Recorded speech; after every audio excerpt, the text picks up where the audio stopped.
make your bond high. There will be no more PR bonds for you. I'm now placing an additional restriction on you. You are not allowed to drive any vehicle that's not equipped with an ignition interlock on it. If I find that you drive a vehicle that doesn't have an interlock, likewise into jail you go. We send notice to DPS in Austin so that every police officer in the state knows that they pull you over and that car you're driving doesn't have an interlock, they're going to take you to jail. Do you understand, sir? Yes, sir.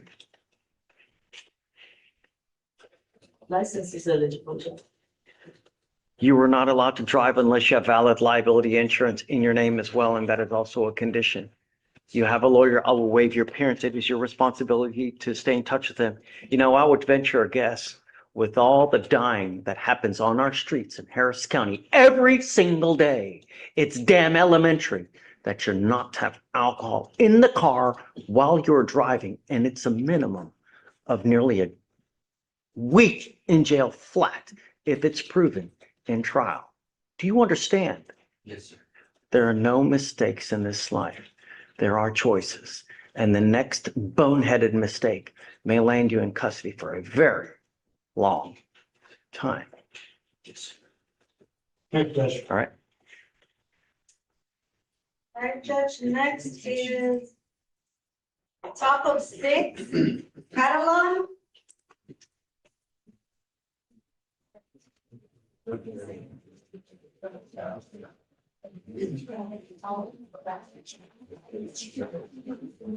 Morning, sir. So you're charged with evading arrest or detention. You're facing up to a year in jail and or a $4,000 fine. We are going to do probable cause. You have the right to remain silent. Anything you say can and will be used against you. You have the right to have an attorney present. If you cannot afford one, one will be appointed to you, sir. On 6/28/2026 in Harris County, Texas, officer was on patrol and noticed a car with registered expired registration since 2020. Upon initiating traffic stop, right passenger fled on foot. During the pursuit, defendant jumped fences and ditched a backpack he was carrying. Officer made contact with the defendant and attempted to enter the officer's vehicle. Defendant was detained, but provided incorrect name and partial date of birth. Defendant has an outstanding warrant for assault with a deadly weapon. So did you say that he was driving? He was a passenger? He was a passenger. They pull over for, Expired registration and he takes off. so he just takes off on foot. Did they announce themselves saying that there were police and that to stop?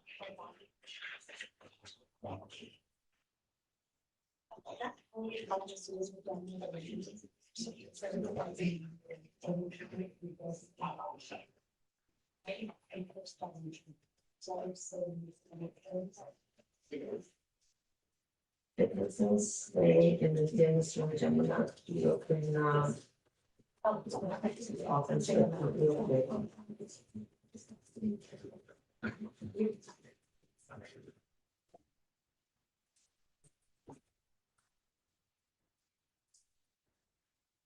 What time of day or night was this as well? it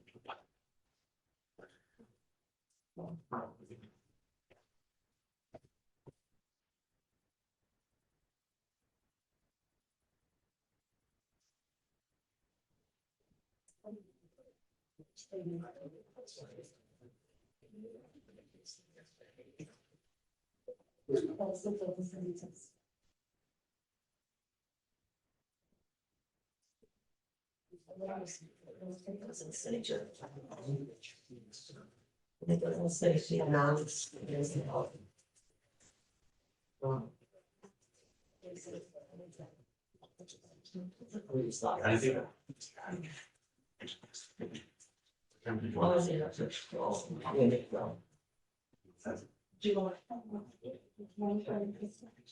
It just says it was a night shift. It doesn't give me a time.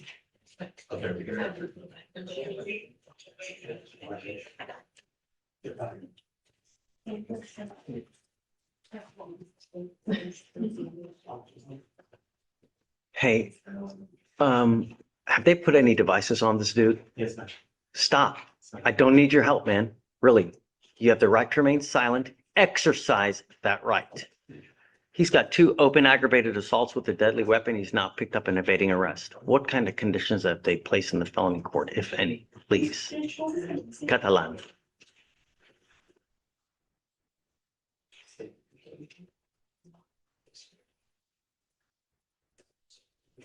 In the felony court, these conditions have a GPS monitor with an exclusion zone. As well as the no contact with instrument. Did they put on a curfew? Yes, 9 PM to 6 AM. All right. So let's tack on those conditions as well. Mr. Catalan, I'm going to find that there's probable cause to go forward with your case as a condition of your bond. I'm ordering you to remain under curfew from 9 PM to 6 AM and not to be in possession of any firearms. I'm going to protect my city at all costs. You have now 2 open aggravated assaults with a deadly weapon. You've picked up a 3rd case. You pick up a 4th case or you violate conditions. I will deem you a public danger. I'm going to throw your ass in there and I'm going to make you a very high bond. Heed this warning. You will not get another one. Do you understand?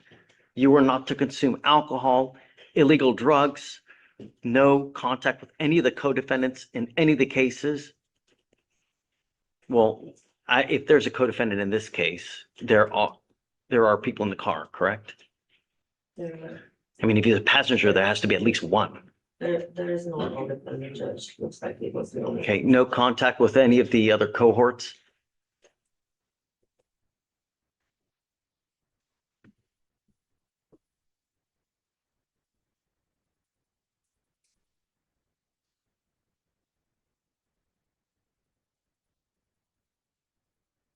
We will appoint you a lawyer. I'm going to appoint him a lawyer. I already have an affidavit on sign. I'm going to have you sign a reset and then we will have you take a seat in the jury box, sir.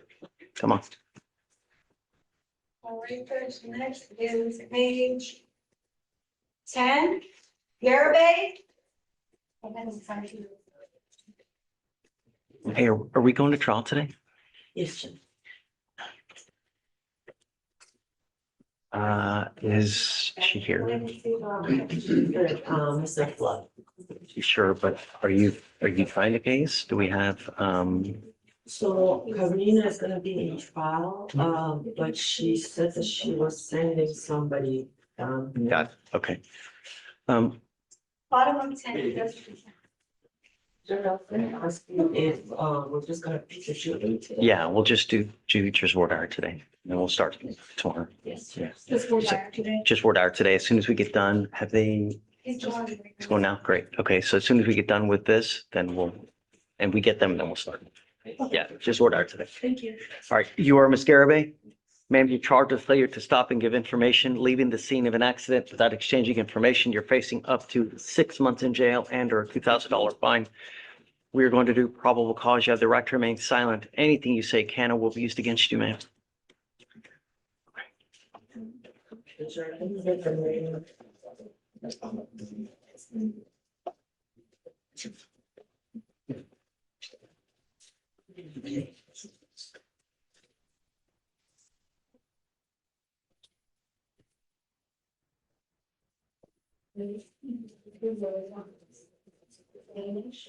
On 6/29/2026 at approximately 15:02 hours, officers responded to a hit and run crash near the 5900 block of Main Street, Harris County, Texas. Officers located that involved vehicles. CW stated she was stopped in traffic when the defendant's vehicle struck her rear bumper and then fled southbound without stopping. CW followed the defendant until police stopped it and positively identified defendant as the driver, stating she never lost sight of the fleeing vehicle. Officer observed damage to the complainant's rear bumper and hitch consistent with the impact. Defendant admitted being involved in the crash and leaving the scene, initially claiming confusion, but later admitted she fled because she did not have permission to drive the vehicle. Witness Salas reported seeing the defendant fail to to slow down, strike CW, reverse, and flee. Okay. There is no criminal history. Does she have a license to drive? Um, Ms. Garabay, I'm going to find that there's probable cause to go forward with your case. As a condition of your bond, you're ordered not to drive any vehicle unless you have a valid Texas driver license and liability insurance in your name. Do you understand? Yes. These are your bond conditions. If you violate these conditions, a warrant will be issued. I will revoke your bond. There will be no more PR bonds for you, ma'am. Do you have the ability to hire a lawyer? No, I need representation. Okay, are you working at this time? Okay, we can have you fill out an application. I need to know everything about you, who you live with, any other household income, expenses, and then I'll take a look to see whether you qualify. Don't leave anything blank and don't put zeros, otherwise I'm just gonna send it right back to you. Okay? Please, ma'am. Do not leave until you sign our bond conditions as well. Thanks. My driver's license was eligible, Judge. Okay, great. Can you file no driving without a license or insurance, please? All right, Judge, top of 14, Jones, come on up.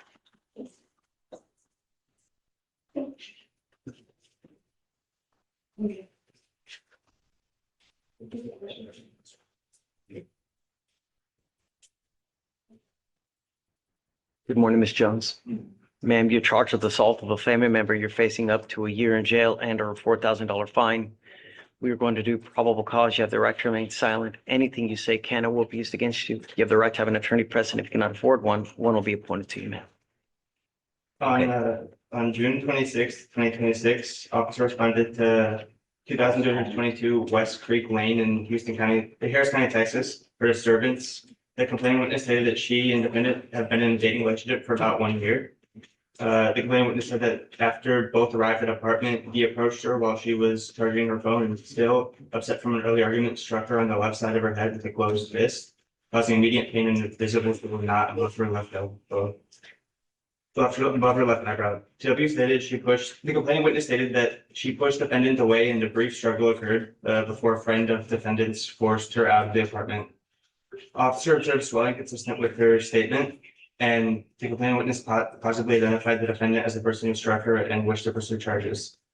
The defendant was identified by her Texas driver's license. Okay. Hey, Farwa, can you do an NCIC on Miss Jones? Does she have an open DWI in another state? Yes, Judge, I'll write it right now. Please. Ms. Jones, I'm going to find that there's probable cause to go forward with your case. As a condition of your bond, you're ordered not to have any contact with this person and not to be in possession of any weapons.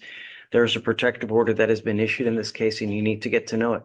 If you violate the protective order, they can file an additional case against you, and a violation of protective order is one of the worst cases you can pick up. Do you understand, ma'am? We're going to reset your case to give you time to hire a lawyer. For now, I'm going to have you take a seat. We're going to verify if you have an open case in another state, and we will take the appropriate measures at that time if you do. I'm going to have you sign a reset. We will have you take a seat in the jury box. Do not leave until you sign the bond conditions, ma'am. Please. Top of 17, Martinez, first initial G.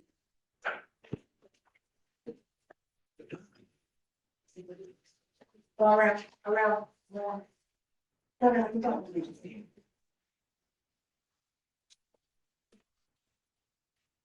Victoria, what? You say top 17? Yes.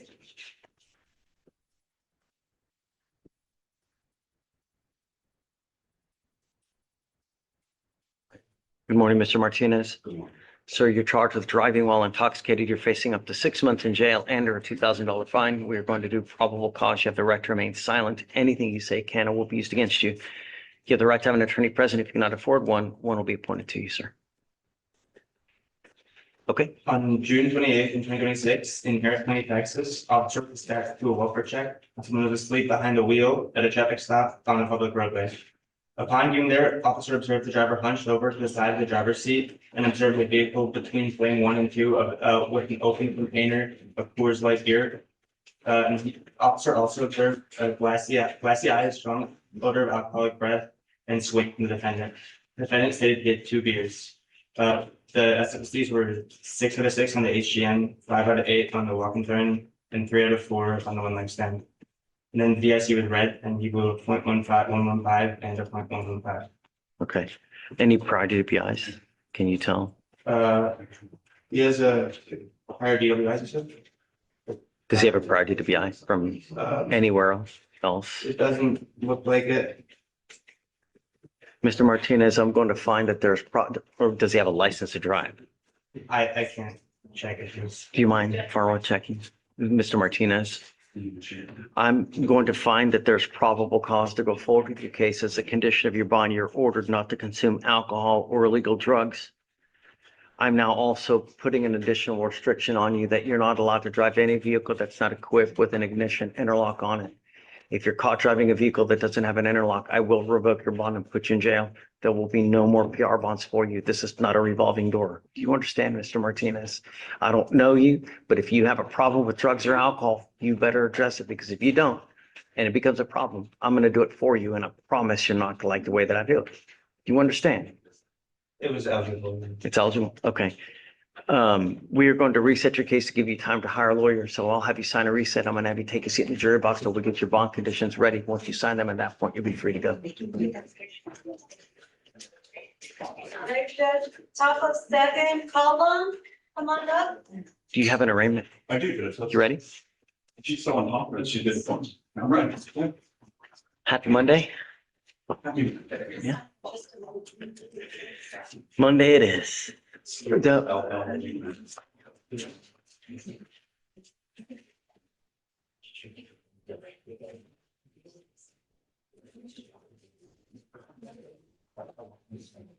You said Callum? COLLU. I don't know exactly. I see it. Okay. All right. Mr. Collum, you're charged with driving while intoxicated. You're facing up to 6 months in jail and or a $2,000 fine.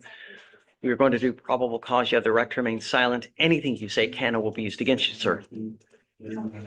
On June 28th, 2026, at 1:51 in the morning, officer responded to 499 Webster Street in Harris County, Texas for a major crash. The complaining witness stated he was traveling eastbound with a green light when the defendant ran the red light and struck the left side of his vehicle. The complaining witness saw the defendant exit the driver's door to strike the vehicle and flee on foot. Bystander stopped the defendant nearby. Upon contact, officer observed defendant have red glossy eyes, strong odor of alcohol, slurred speech, and difficulty following instructions and trouble standing. While officer questioned him, defendant attempted to walk away. Officer threatened to sweat and detained him. Whoa, say that again? He attempted to walk away and the officers, Detained him. Okay. SFSBs were attempted and defendant, exhibited 6 out of 6 on the HGM and was too intoxicated to safely complete the walking turn or the one night stand. The defendant consented to a blood draw at 3:55 in the morning. Okay. With no criminal history. Prior DWIs. There's no criminal history. Mr. Collum, I'm going to find that there's sufficient probable cause to go forward with your case. As a condition of your bond, you were ordered not to consume alcohol or illegal drugs. You will be randomly tested. If I find that you're using either, including marijuana, I will revoke your bond, put you in jail. No more PR bonds for you. Do you understand, sir? Because you have a lawyer, I will waive your appearance. It's not, you don't have to waste your time coming to court, but you must stay in touch with them. If they tell you that you got to come in, then you have to come in. You will be called to take a test. It's just a matter of time. It's not a matter of if, it's when. If you fail to show up, likewise, a warrant will issue. Do you understand? Yes, sir. All right, we'll have you sign a reset conditions, then you're on your way. Please. All right, Judge, next is page 21, Ramos.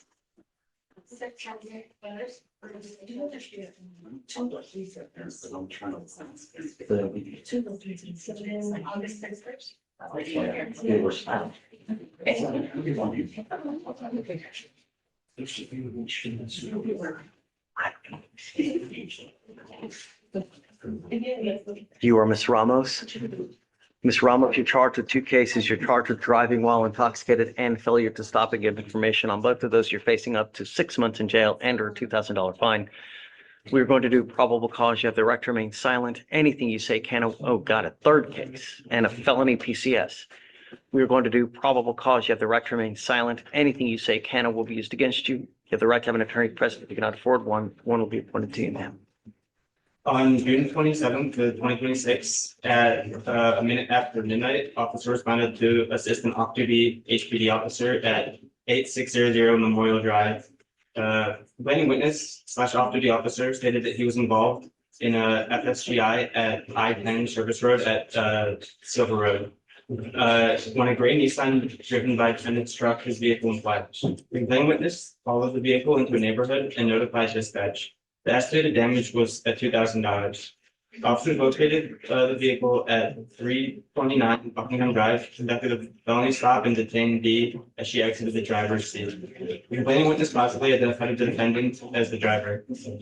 During contact, the officer observed the defendant to have glassy eyes, an odor of alcohol, and then SFSDs were 2 out of 6 for the HGN, 5 out of 8 for the walking turn, and 4 out of 4 for the one night stand.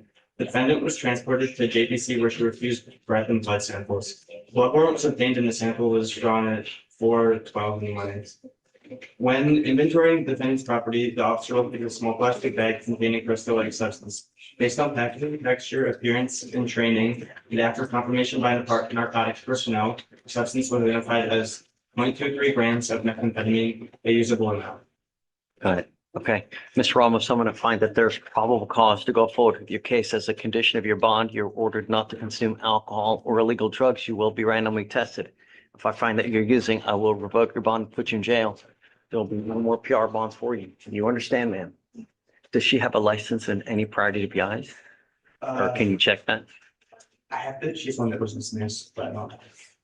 Oh, you see a DWI dismissed? Yeah. I don't know. As a condition of your bond, you're ordered not to drive any vehicle that's not equipped with an ignition interlock on it. If you're caught driving a vehicle that doesn't have an interlock, then likewise, you will go to jail. You understand? You will be tested randomly and a lot.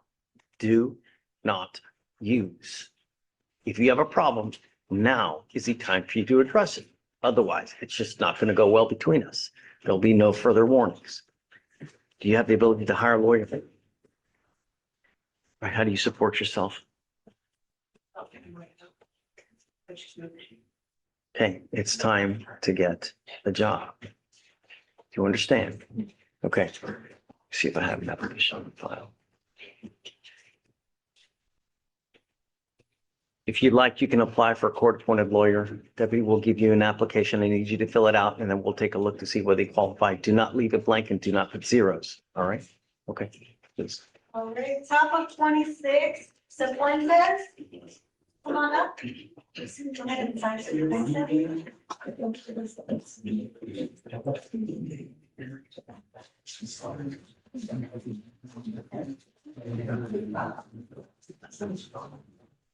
Hey, Vic.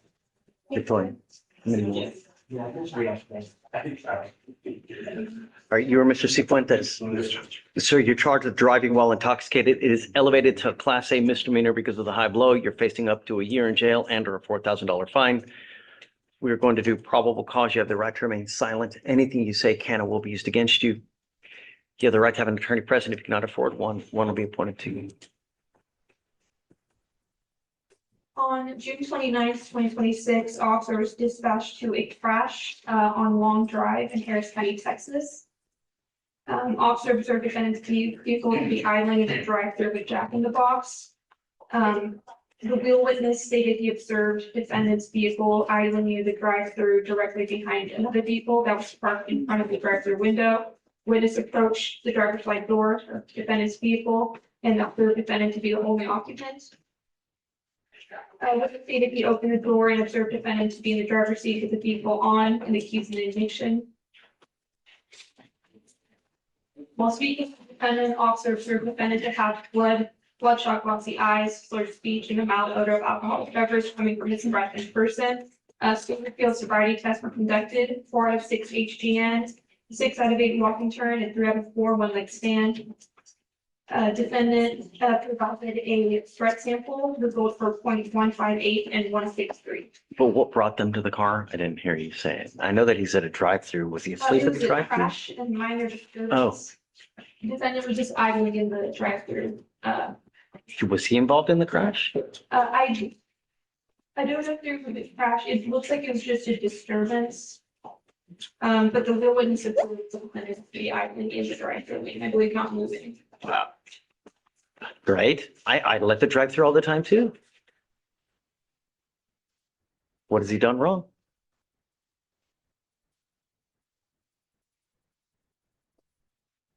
Looking at the ginger now, Your Honor.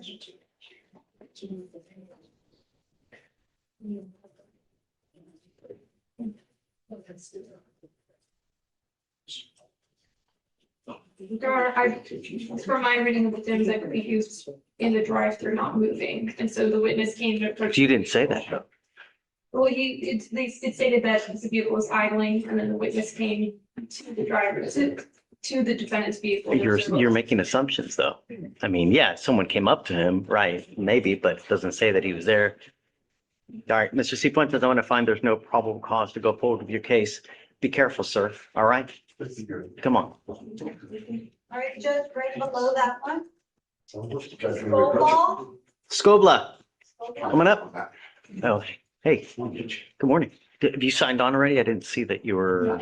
I initially found it this morning. Great. So before you leave, make sure, okay? Yeah. That gets fine. Not all problem. Yeah, for sure. Got it. All right. Good morning, sir. Sir, you're charged with driving while intoxicated. It is elevated to a Class A misdemeanor because of the high blow. You're facing up to a year in jail and or a $4,000 fine. We are going to do probable cause. You have the right to remain silent. Anything you say can or will be used against you. Okay.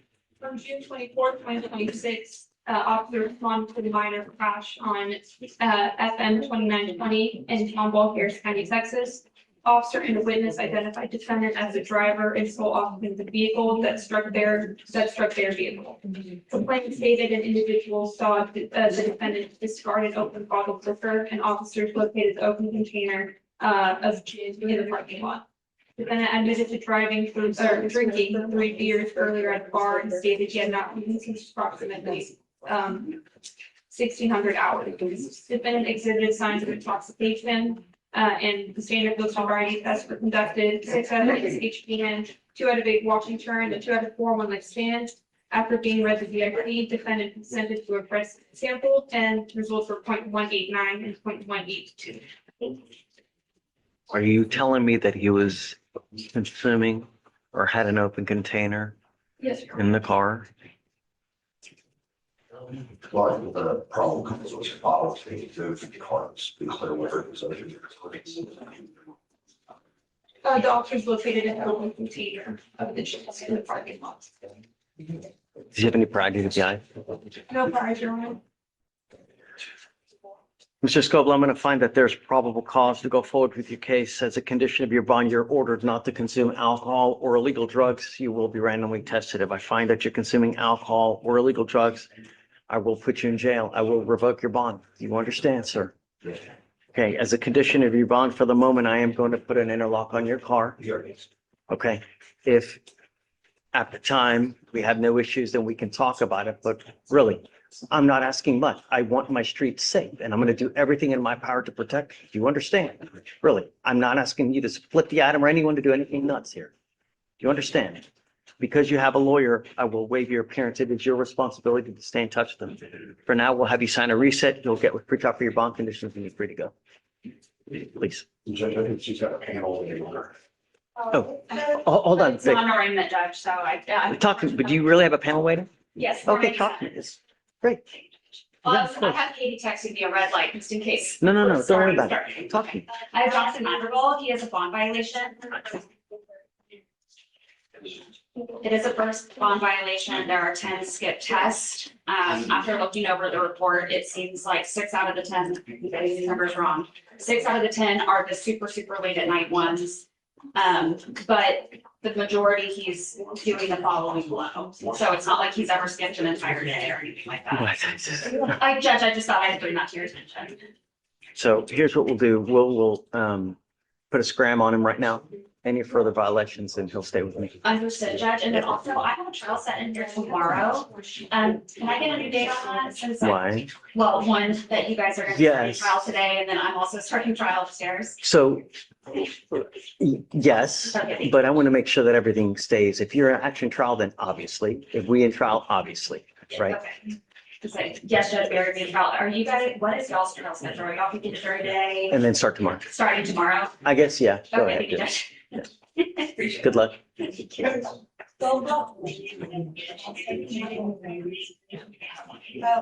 Bottom of 28, South 29, Oliver, come on up.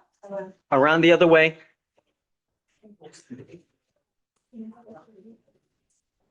Hey, Victoria, do you need Scobla back up here to sign? I do, Judge. Scobla, come up. Go ahead and sign for your consent. How you doing? You're Mr. Tolliver. Sir, you're charged with criminal trespass. You're facing up to 6 months in jail and or a $2,000 fine. We are going to do probable cause. You have the right to remain silent. Anything you say can or will be used against you. Looks like you're also charged with theft. On that one, you're also facing up to 6 months in jail. Like I said, we're going to do probable cause. You have the right to remain silent. Anything you say can or will be used against you. You have the right to have an attorney present. If you cannot afford one, one will be appointed to you, sir. On June 5th, 2026, deputy responded to a Walgreens at 388 Uvalde Road in Houston, Harris County for a disturbance. The complaining witness and manager stated the defendant previously trespassed and was arrested for robbery at the same location. And the defendant entered the store, took a case of beer valued at $17.88 without paying. The complaining witness possibly identified the defendant from prior dealings in the booking photo. A criminal history check showed he was previously convicted of theft from person on April 6, 2026, involving the same location, and the complaining witness wants to pursue charges. Mr. Tolliver, as a condition of your bond, you're ordered not to go back to this location, not to have any contact with the complaining witness in this case. Do you understand? I don't know who you have in this life, Mr. Tolliver, but if I have to revoke your bond and make him each $10,000 and you don't have anyone to pony up that money, you will be stuck like Chuck with me for who knows how long. You understand me? You're ordered not to consume alcohol or illegal drugs. You will be randomly tested. If I find that you're using, then likewise, you will go to jail. How do you support yourself, sir? We are going to give you time to hire a lawyer. It's time for you to get a job. When is the last time that you had a JOB? Truck stop. Last year. I'm going to bring you back in 2 weeks and I want to see what you have done to get a job. If you have done nothing, it's not going to go well between us. Do you understand me? True, that is not an answer. I am not your friend. This is a court and we speak a certain way. Yes, sir. Do you understand? Yes, sir. Come on. South of 27, the sign is just. Hey, Veronica, no weapons, please. All right, go ahead and sign. Roll call? Sokolov.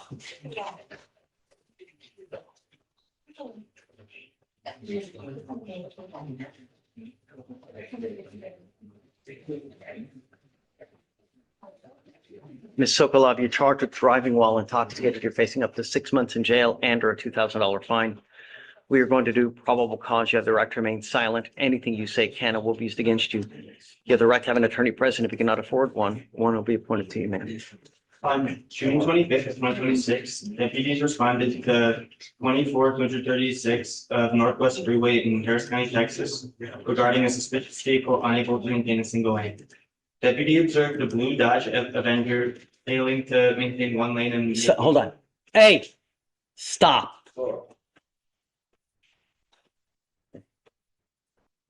Go ahead, please. Noticed the Avenger failing to maintain one lane and making a wide left turn using 2 lanes before conducting a traffic stop. The driver identified by Texas identification and the defendant exhibited strong slurred speech and stated that she had taken 2 300 milligram gabapentin pills 2 hours prior. The HGN was not conducted due to a documented eye condition, but the walk and turn had 4 to 8 clues and the one next man showed 4 to 4 clues.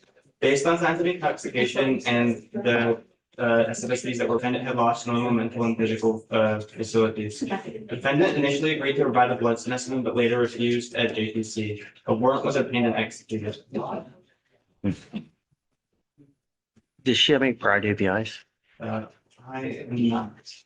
Hey, Farwa, can you do it? This is Ms. Sokolov. Can you do a dive on it and see if she has any prior DWIs, please? Yes, Judge. I'm seeing that it was written in the case check that her driver's license was not eligible. It's sent I have extended, there might be some. So it's not eligible. No. Ms. Sokolov, I'm going to find that there's probable cause to go forward with your case as a condition of your bond. You were ordered not to consume alcohol, illegal drugs, or unprescribed controlled medication. You will be randomly tested. If I find that you're using, I will revoke your bond and put you in jail. You are not allowed to drive. You do not have a valid Texas driver license. I don't give a rat's behind what you have to do in this life. You will be signing an affidavit with me today. This is a promise that you're going to make to me that you're not going to drive. I don't care that you have kids. I don't care that you have to go to school. I don't care that you need groceries. Nothing can be justified for you getting into a car and driving. Do you understand? Yes. Every time you drive, it's an offense in and of itself, and I can hold you in contempt, slap you with 180 days and a $500 fine every single time. Do not drive. Do you understand? Yes. If you want to drive, you need a license and insurance, and then we can talk about it. But until that point, if I find that you're driving,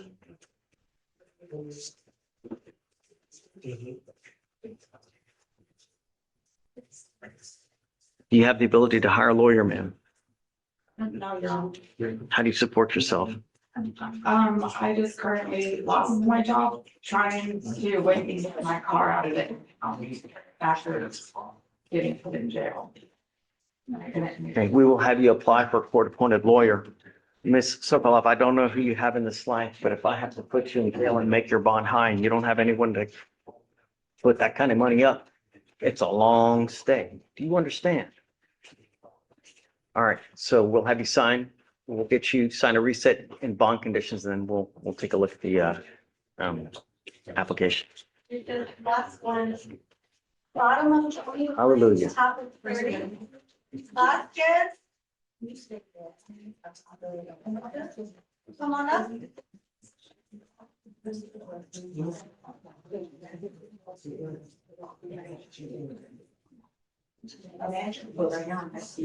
Yes. So she's on bond. Ms. Vasquez, you now stand charged with violation of a protective order bond condition. We are going to do probable cause. You have the right to remain silent. Anything you say can and will be used against you, ma'am. You have the right to have an attorney present. If you cannot afford one, one will be appointed to you. On June 28th, 2026, in Harris County, Texas, officer dispatched to a disturbance and unknown weapon call. The complainant was stated his ex-girlfriend defendant came over despite him telling her not to. They did not live together, but the complaining witness stated the complaining witness stated that he was going to try to pick the defendant up the day after this occurred. But the complaining witness stated that the defendant got an Uber and headed to the complaining witness's residence despite being told not to. When the defendant arrived, the complaining witness stated she was clearly drunk, and although no one was assaulted, the complaining witness stated he had called because the defendant's personality is different when she is drunk. The officer observed the walk out of the complaining witness' residence, and there was a bond condition that they were not supposed to have any contact.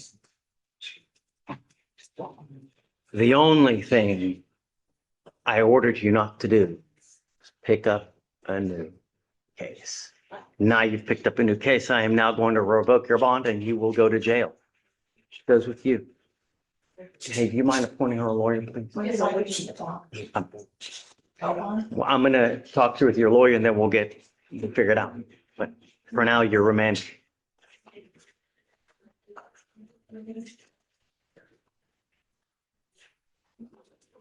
Hey, Coach on Mr. March. Ms. Lewis, I'll hit you up next. Thanks, Connor. She is Velasquez. He's on PTI for, Is he here? he's here. He's been on PTI for 10 months. He's out. I want to see if there's any way I can get like 2 weeks to appeal it because. I'm not doing 2 weeks. It's 600 days old. I mean, I'll give you up until the end of the week. You know, get it done now. See what we can do. Right, but if by the end of the, and what are the violations? A lot of skip tests. He's completed his classes, but he's had excessive skips on his classes. But you never tested positive, never know why. Yeah, because he's not Well, testing. no, I understand. But when he does, there's no violation. That's the reason why it's No, not when you choose, it's, and if he had not been on it for 10 months, 10 out of 12 months. so we'll set you to Thursday. Okay, trying to have a decision by Thursday. Karina will be able to make that decision for you. She's just in trial now, so, Okay. yeah, okay. Yeah, All right. thank you. Appreciate that. You got it. Ms. Lewis, Good morning, Judge. hey, I'm here on Nicholas Rogers. Rogers. Yes.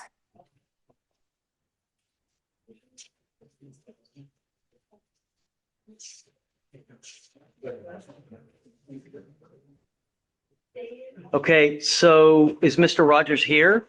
He is, Your Honor. Have you guys decided what you want to do? Well, the last time we were there, Your Honor, I had approached on Zoom because we were in the middle of a capital murder. And you Sure. set it for today because he wasn't at the last setting. We just got out of trial on Thursday, so I hadn't had an opportunity to talk to him. So I was just going to ask the court if you can set it till Friday to give us the opportunity to get a I'll set it for decision on Thursday. things. Friday's an arraignment day for us, so how Oh, about okay. Thursday? That works, Your Honor. Okay. Hey, Barwa, can you help me out? Are you running the names? I don't know how much he can do, you know, that's the problem. On Rogers, is there an offer? Please. Do you have an offer on the case? I believe we do have an offer, Your Honor. We just hadn't had the time to sit down with him because we were preparing. for that. Rogers, come up. Around this way, please. Your Honor, we can confirm there is an offer. There is an offer. Discovery's complete. Mhm.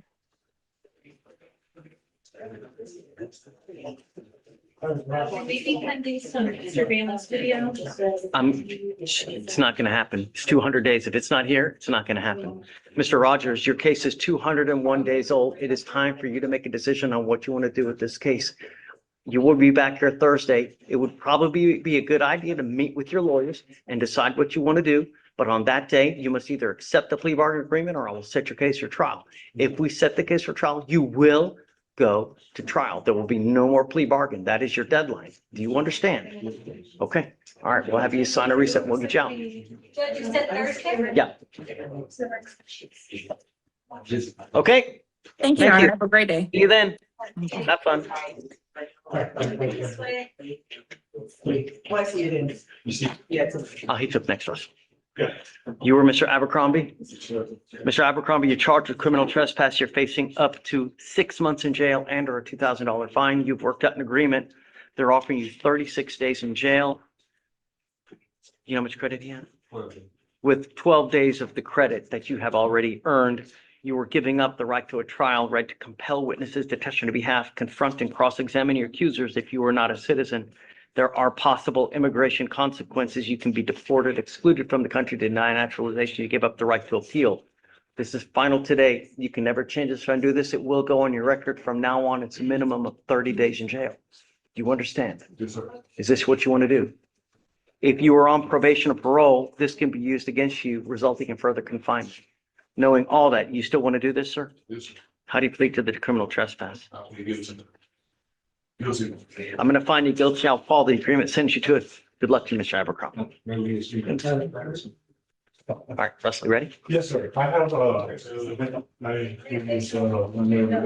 I have a bond I wanted to get on someone. I brought him in the bonding company. So can I bring him in? You give me the call.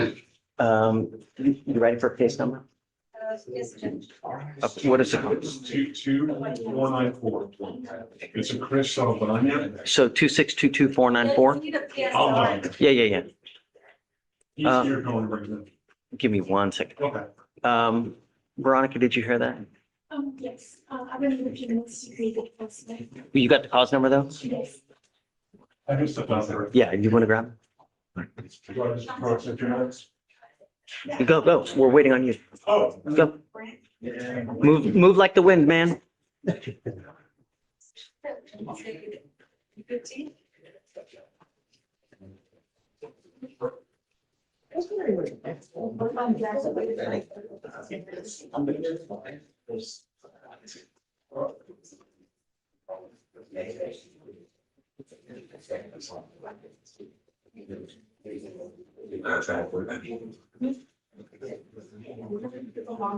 Hey, Mr. Baez. Yes, sir. Hey, man. Morning, Judge. How are you? What's up? Who you here on? Judge, I'm here on Mr. Casco Ramirez. The last name is Castro. It should be CASCO. Ramirez might be first. It might be Ramirez Casco. Right? Did you get that part? Yes, Your Honor. What's the last name? Ramirez. As a caution. I see it. Okay, you just want to reset? Yes, sir. It's all right. Judge, how is August 18th to the 20th? The 18th is great. Okay, we'll give it to you. Thank you, Judge. Have fun. Yes, sir. You too. Thank you, Judge. Russell, you ready? Come on. Go around this way, around this way. Do you want me in the middle? Dealer's choice. Okay. We're gonna discuss situation. Sorry. Mr. Aldana, you're charged with assault causing bodily injury. You're facing a year in jail and or a $4,000 fine. We are going to do probable cause. You have the right to remain silent. Anything you say can or will be used against you. You have the right to have an attorney present. If you cannot afford one, one will be appointed to you. Speak English?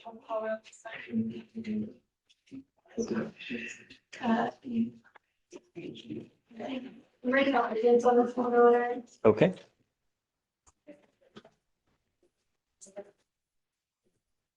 On October 30th, 2025, complainant stated he, Is it too deep? complainant stated he and the witness exchanged phone numbers after he stated she wanted to use his Uber services to travel to and from downtown area. Complainant stated one day the witness texted him and asked him for a ride, but informed her that he's not in town. Complainant received a message from the witness's phone number and asked him to meet her at a location. Complainant stated he then received another text from the witness who informed him to meet her at a location. Complainant arrived at the location, exited his vehicle, and noticed the defendant approach him, and that was when the defendant punched him in the face with his fist. Complainant stated he grabbed his face and walked with the vehicle, and that was when the defendant informed him he needs to no longer reach out to the witness. So he's the Uber driver. So it looks like the complainant was talking to the defendant's girlfriend. And So the complainant is the Uber driver. No. I think the transaction started while we were in Uber, the text. Is that Yes. correct? So the complainant stated he and the witness exchanged phone numbers after she stated she wanted to use his Uber services to travel to and from. And Your Honor, this is from his. Yeah, Now yeah. I'm also Yeah. thinking, who is the Uber driver? But it looks like the complainant and defendant's girlfriend were contacting each other, and then the defendant's girlfriend asked him, complainant's girlfriend texted him to meet at a location, which is when, and the complainant arrived at the location, and the defendant was there and, assaulted him. So what does he have to do with anything? So the defendant is the witness's boyfriend, and the witness is the one who reached out to the defendant to come to that location. Got it. Okay. Mr. Aldana, I'm going to find that there's probable cause to go forward with your case as a condition of your bond. You're ordered not to have any contact with the complaining witness in this case and not to be in possession of any weapons. I'm also ordering you not to consume alcohol, illegal drugs, or unprescribed controlled medication. You will be randomly tested. If I find that you're using, I will revoke your bond and put you in jail. There'll be no more PR bonds for you. Do you understand? You already have now number 2. If you pick up a third case, I'm going to deem you a public danger and it will not go well between us. Do you understand? You are not to be in possession of any weapons as well.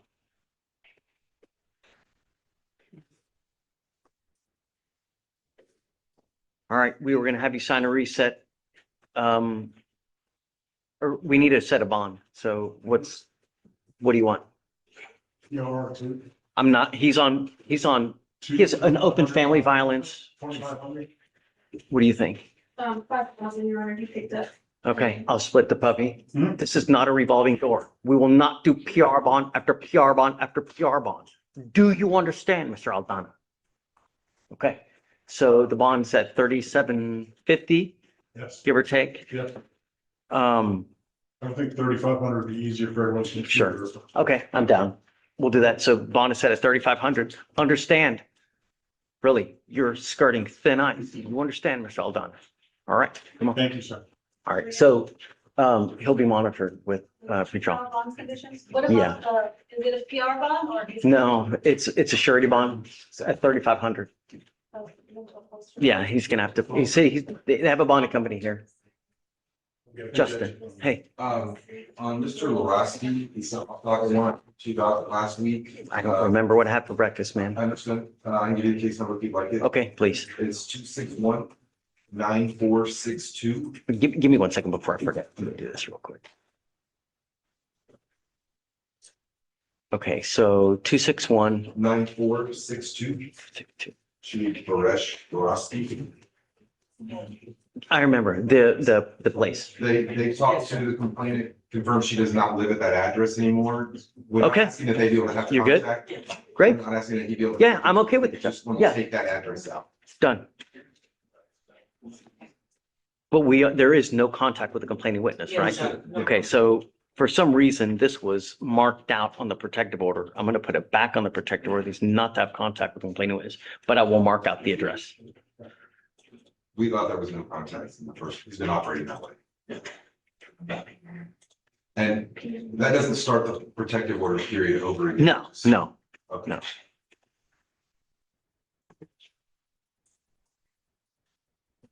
Okay, that's all we did. Thank you. So just for that, take it.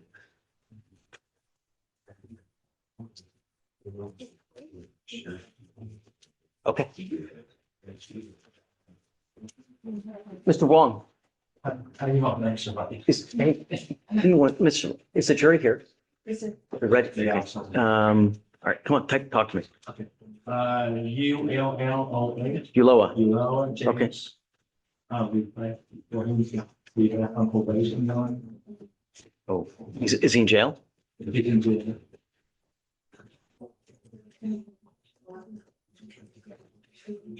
Judge, he was placed on a 6-month probation back in 2024.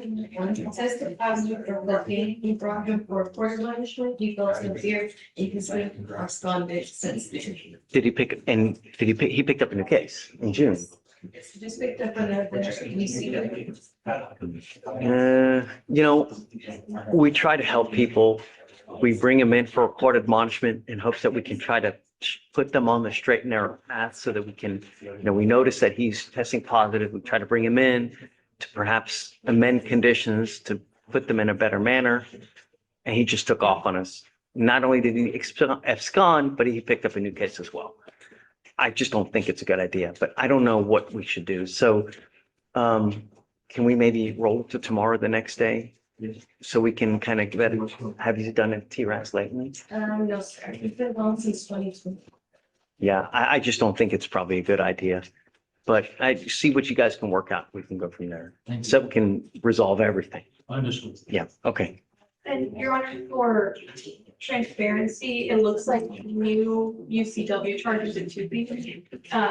Not in state 2023 before he was put on. Oh, interesting. Okay. I don't know what, perhaps you're gonna put an offer, maybe we can work some kind of global, Yes. Justin. But pre-trial caught that on Mr. Lorosky's, there's a, He has the bond condition, declaration, address. Okay, we'll take it off. Yeah, making you wait to signature on that. yes, of course. Mr.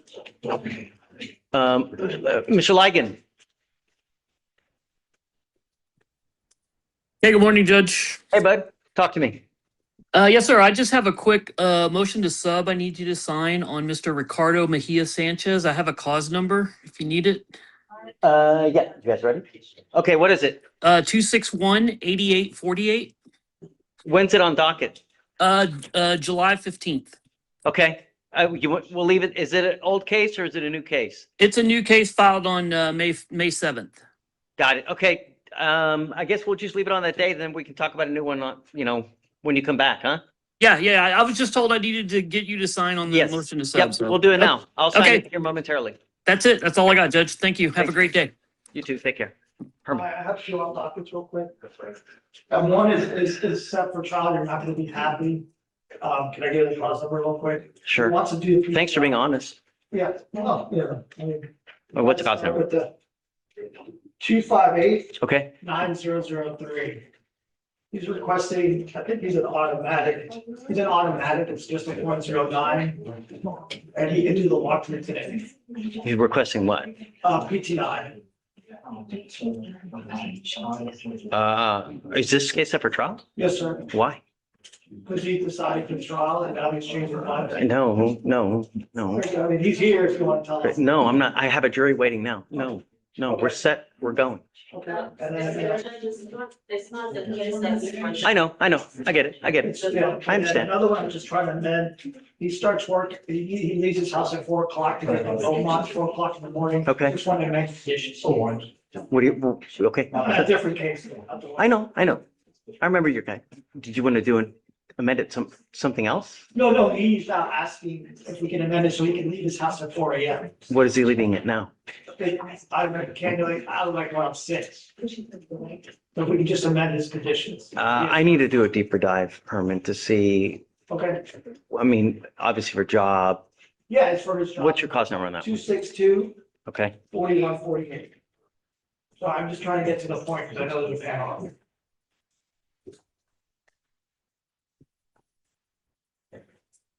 Just make sure that there have been no problems with pretrial. If none, then I'm okay with that. Okay, so. Yeah. I'm okay with it, assuming there's no issues with pretrial. Yeah. Hey, ready? Yes, sir. We got to hurry because I got a jury waiting. I need to bring him in. You might not need to do anything. Who do you got? I have a few, Your Honor. I got Miss Gotti, Gariba. Is that's a new case, right? Yeah, we're done. And then I got another one you told him to hire from Mr. Blake. He just hired me. So I went ahead and filed my notice of appearance. But he hasn't, otherwise, the case really hasn't. I think he's already seen you, probably got bond. Okay, yeah, done. Good to go. Go. I seen it. Talk to me real quick. Fast, Dinesh, his last name, Milad, Is it on bond today or on docket today? It's a fugitive case where usually you don't get a Pensacola case, so they have bonds out there.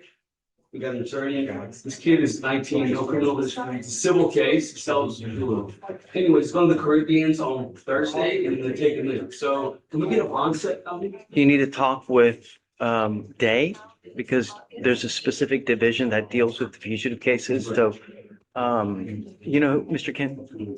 Oh, yeah. You know Day? Yeah, he used to be assistant prosecutor, is he? I mean, it's been a long time, Yeah, so actually. he's the fugitive, so the state has to agree to a bond essentially, or? Well, no. We go through a whole spiel and dog and pony show to see whether we should. Has he been given a fugitive bond before? How dangerous is he? Does he have a lot of priors? So the whole. I got you. So talk to, Dave, and I'm texting him right now that we need you. So what's the last name again? Dinesh? Dennis, he's on docket today. So I can roll him to tomorrow, I guess, and then we can, Give me a second. Let me see how soon we can get him down here. okay, awesome, thank you. You about to start a, trial? Yeah. Yeah, you might want to check with Victoria, make sure she didn't appoint him an attorney. No, we're in touch. Thank you.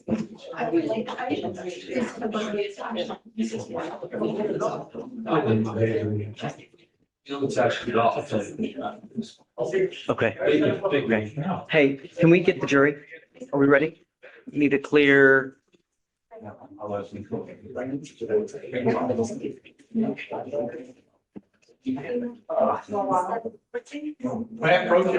Yeah. Hi, Joe.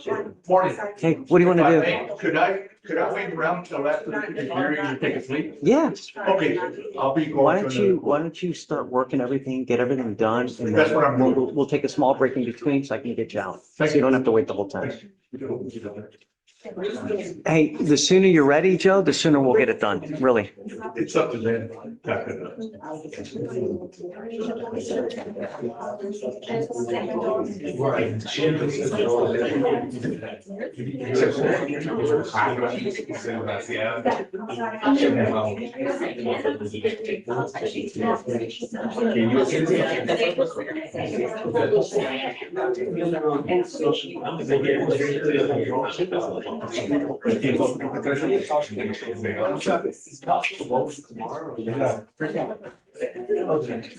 Hey, Sina, if you want me to, we can. It's not a big deal. If you want to roll till tomorrow, we can. No. I will tell him, and we do resets for him, but she doesn't handle the resets. Jay does. But I will tell him, yeah, last name. No. I'm giving you, so it's, let me give you things. So you know who to deal with. You know who. Okay. So reach out. No. Perfect.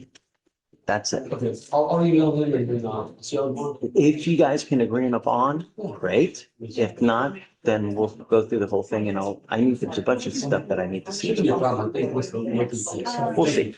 Yeah, of course.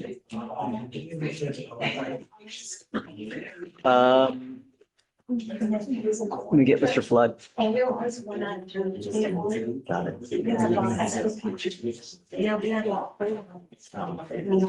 That's it.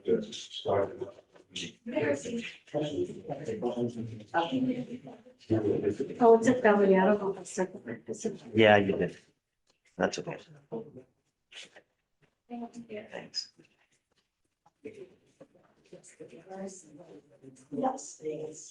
Oh, great, you're here, Tyler. So who's trying it? You're doing Bordire? Yes, sir. Okay, I had a. great to see you, man. How are you? How are things? Doing good. It's kind of hard to get You started. look good, man. Sorry. You look good. You look great. Appreciate it. Yeah. Still healing from my advertising fasciitis. Shut the front door. You really? Yeah, I drilled through my hand and had to have like emergency surgery. No. But how did you develop the necrotizing fasciitis? Because I'm already doing DIY projects and I was drilling into a board that had some grain mold on it and the drill slipped off of the screw and like went through my hand. And then my arm started lifting up and they're like, you need to go to the medical center. Dude, that's some crazy. I mean, necrotizing. You look literally lose. That's what they said. If I would have done that, I would have lost. Oh, it died. That's those brown recluses, man. Within hours. So I got an infection like the next few days, it'll get red. It was like immediate. I never had to look at scales crap out of it. Dude, I'm glad that you did what you did, man.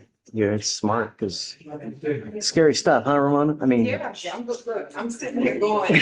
I see you backing away. Yeah. They scoop it out. Yeah, that's just crazy. Yeah, I'm glad you're okay, man. That's just. Me too. Man, imagine how. It's gonna be like bionic and shit. Yeah, you go, bro. Kick Captain Hook. It's really not a lacking, man. There were, Are you ready? 3 issues. Yeah. Slides that we're gonna show. Oh, hold on. Have you seen the slides or no? I've seen the slides. I've already made it. I've discussed it with them and I said we present it to you and how you really will. Oh, okay, so we need to go on the record and do it then. Just, we filed a motion for community supervision. Okay. Hey. When we're coming to court for punishment. Ramona, are you ready to go on the record by chance? Right here, the thing's not quite ready. Or are you trying this case with us? or no? Judge, I have a couple answers. Do you mind if I sit in the jury box? No, of course not.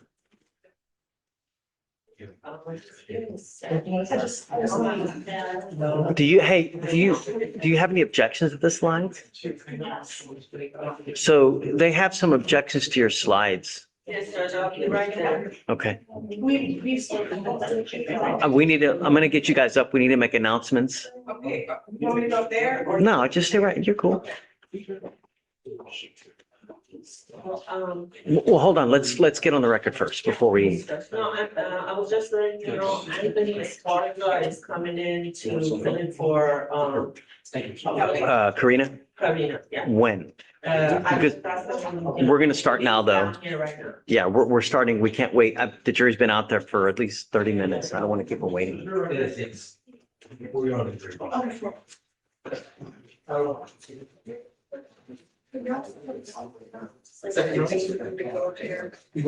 Joe, did you get filed or no? Oh, I don't know. She was doing it. You know what? Hey, maybe ask Farwa in back. We have a DA in back. You can ask her to file it too. Maybe faster. But you need a translator too. Yes. So I'm not even hurry. After you pick a jury, if you like, it's up for judge. Okay, She says she's doing it. I'm doing it right now. okay, all right. You wanna, hey, ask, Victoria for a translator.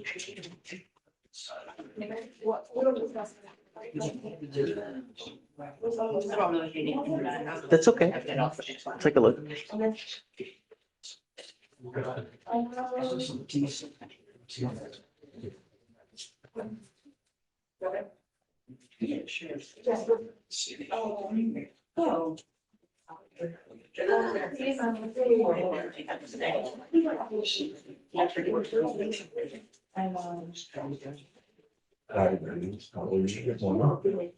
Just wait now.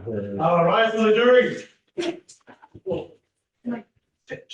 Just hold on. Give me 2 minutes. Yeah, sorry. It's okay.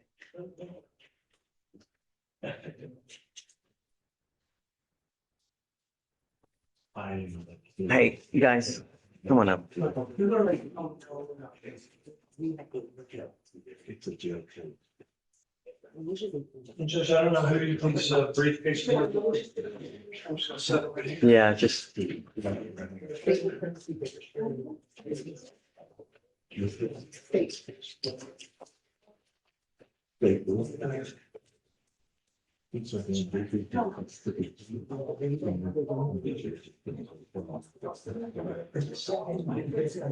Right, once the shipping. There's not enough DAs, man. Huh? We don't have enough DAs.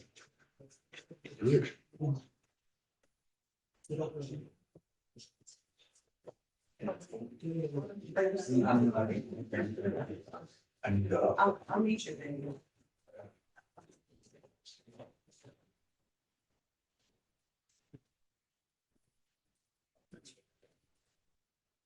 you can actually, can you give me a copy, because they keep me copies.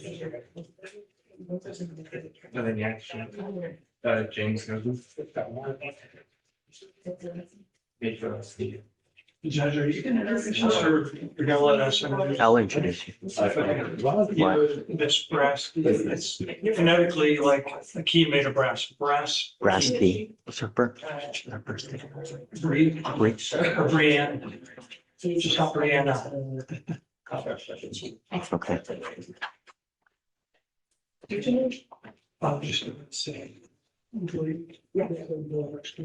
something that I brass. Like a brass key. Just, No, I appreciate it. Are you still ready? Yeah, we need to address one thing real quick, Okay, well, let me. because she has a PowerPoint, but they have some objections to it.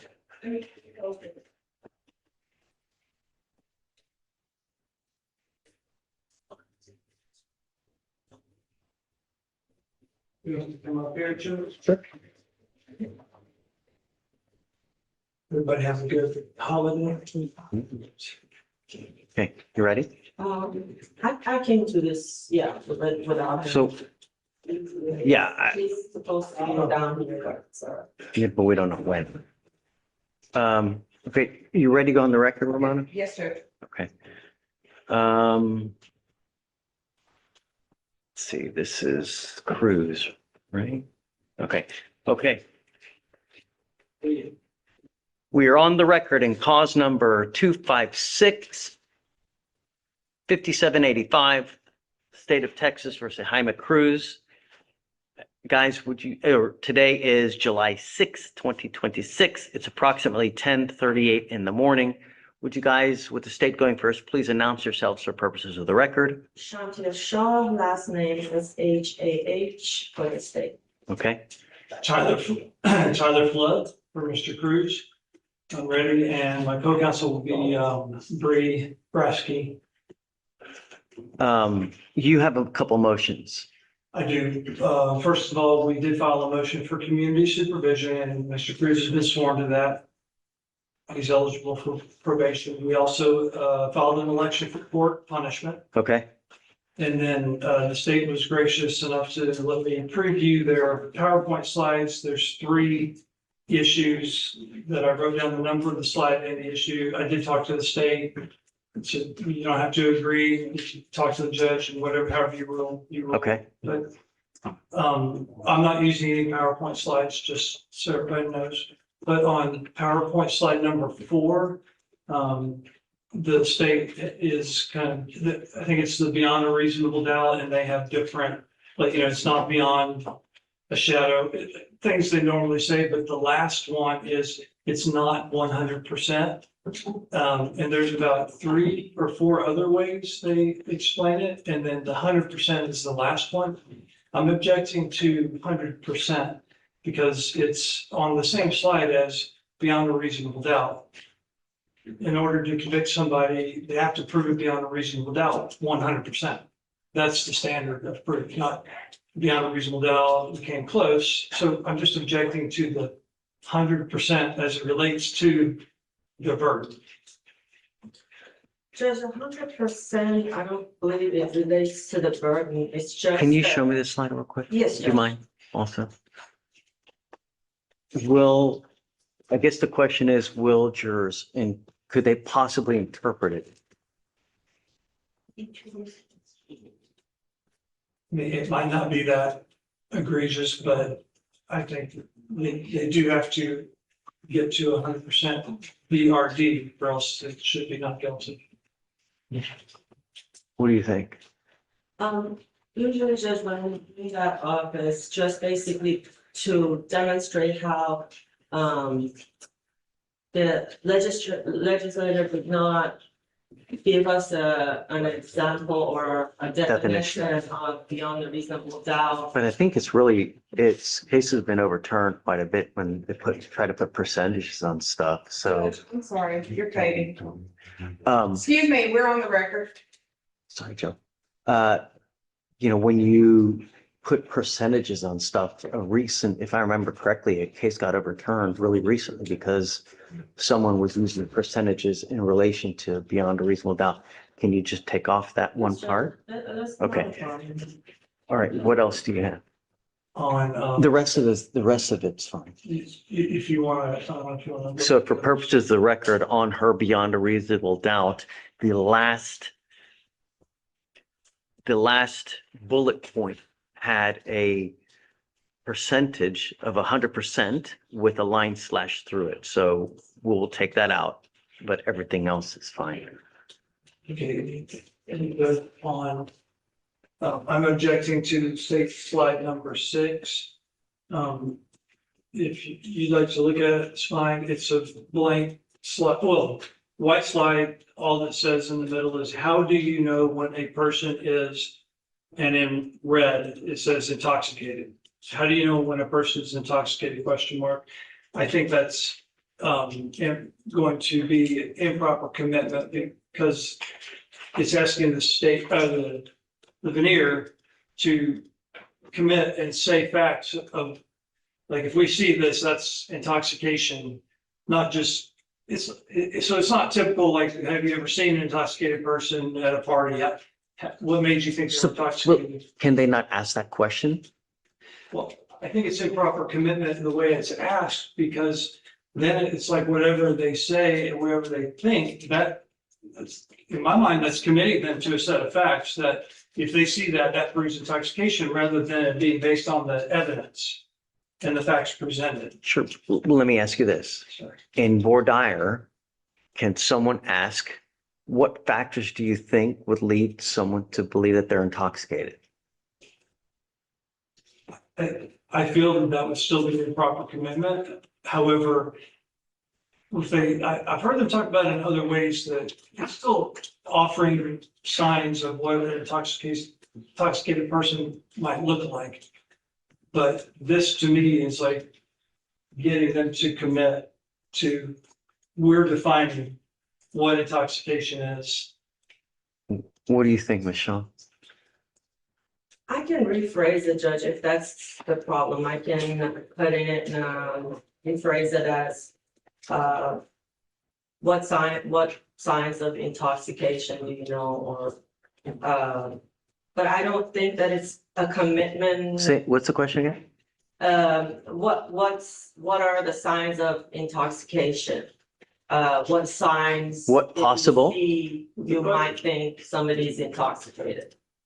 Well, the question is, how do you know when a person is intoxicated in red?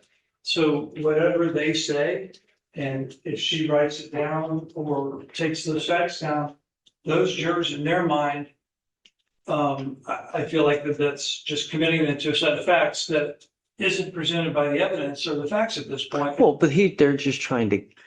Just get signs of intoxication and what do they think, but that's why I'm saying I can rephrase it to what do you think are signs of intoxication? Okay. What do you? I think that's fair. Yeah. I think that's fair, what she said she's going to rephrase it to. What do you believe I feel are like, signs of intoxication? I think that would be better. It's Okay. kind of ways. Do that. On that. All right, last one. It's slide number 16. And it's a two-part. The second part is about punishment. And I talked to the state about how we're going to the court for punishment. Respectfully, I think you were telling me things like, well, they can consider mitigation, they can consider this, they can consider him personally or something like that. I don't think that has any place in what we're doing here, which is guilt innocence for them. They're deciding guilt innocence only. So any discussion about what they can consider for punishment, I don't think. Yeah, I think he's right.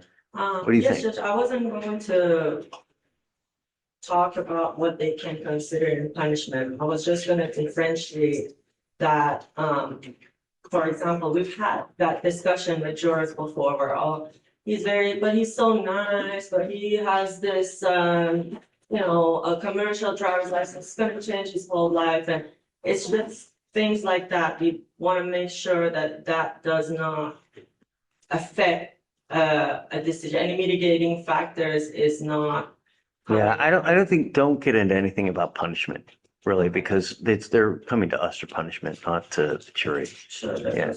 I understand the intent from the state regarding guilt innocence, and I think that's a common request. Don't try to hit on sympathy nerves or I'm not planning on doing that or Okay.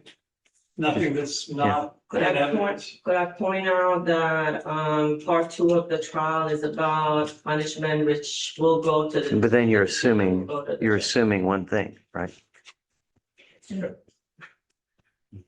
That's why it's probably not a good idea because it could be a very slippery slope. Yes, sir. Just take that. I mean, really, you'll have a lot to talk about. Don't worry. The slide says 2-part trial system underlined at the top and then, okay. Yeah. Okay. Well, then We good? Yes, sir. Okay, all right. Let's go. How long you want to give us, Judge? 20 minutes.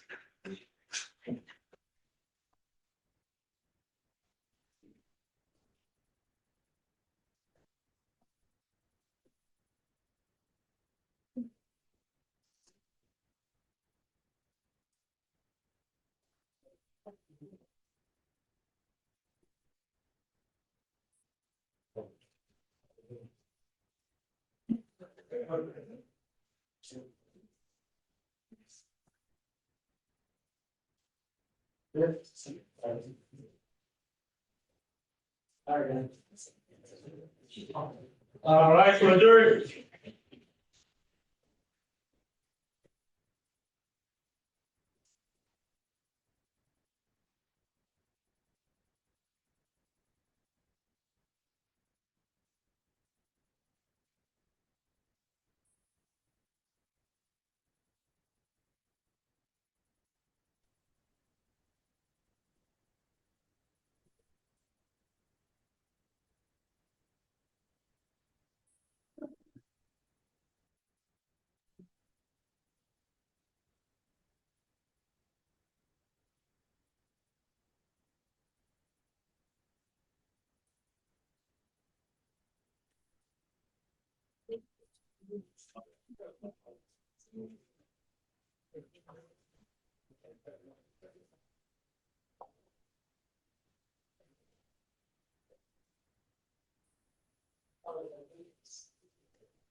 Two, three, where's?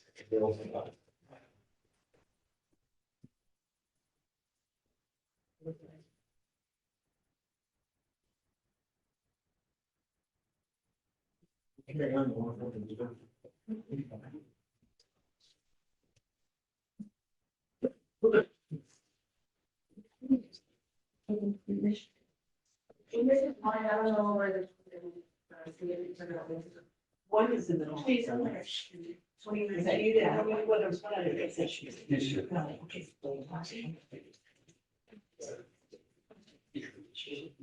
There we go.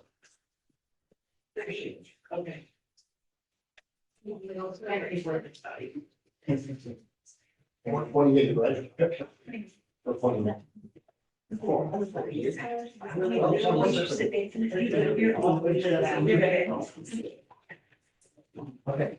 What do you get, right? Okay.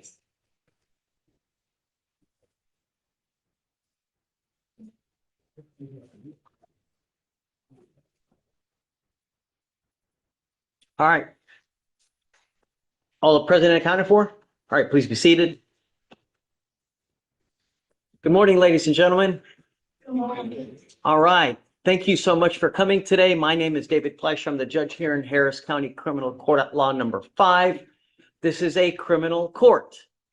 I don't know how much you guys know. I don't know what kind of life experiences you have. So I'm going to try to start at the beginning so that we get a good understanding of what is what, who is who, what the players are, what the courts are, and I guess if anybody has any questions, we'll go after that. So here in Texas, we have we're talking about criminal. In the criminal realm, we have two types of charges. We have felonies and we have misdemeanors. Does anyone know the difference? Anyone? Anyone? Please. And right when you say something, please raise your juror card so we know who is saying something. You are juror number 20. Okay, ma'am. What's the difference? If you get a felony, you can't vote. Well, yeah, sure. Yes, there's a lot of consequences. Yes, but the difference between the two is how much time you're facing. Anything a year and below, you're facing a misdemeanor. Anything a year and above, you're facing a felony charge. Now, within those felonies and misdemeanors, there are subclasses because, right, there are different types of charges, there are different types of convictions, there are different types of consequences.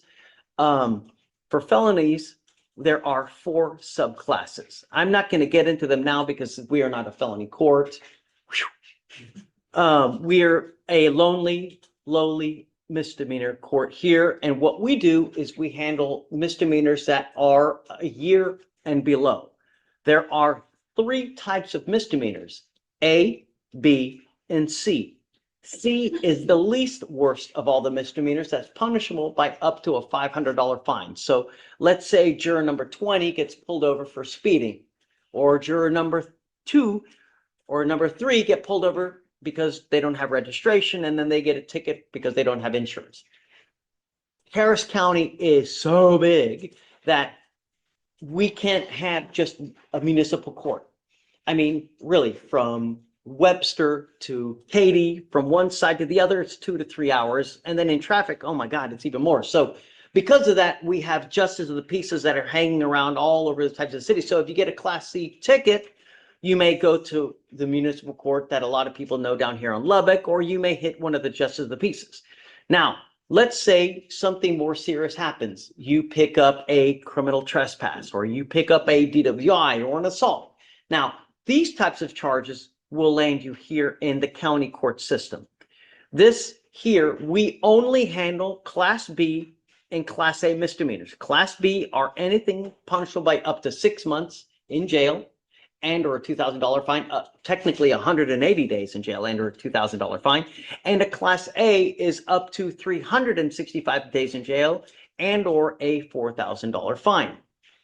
So there is only one county court system here as far as criminal in Harris County. So you pick up a DWI in, Webster or somewhere in that neighborhood, that you might come, I don't even know if Webster's still in Harris County or not, but let's say in Katy, you might come down here all the way from Katy, you have to come all the way to downtown to deal with it down here.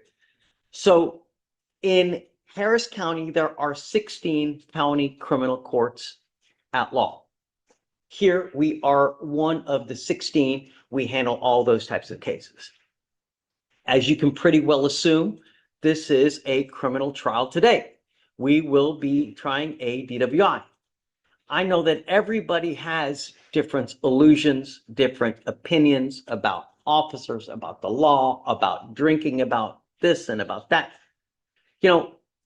At the end of the day, all we are asking you to do is one thing.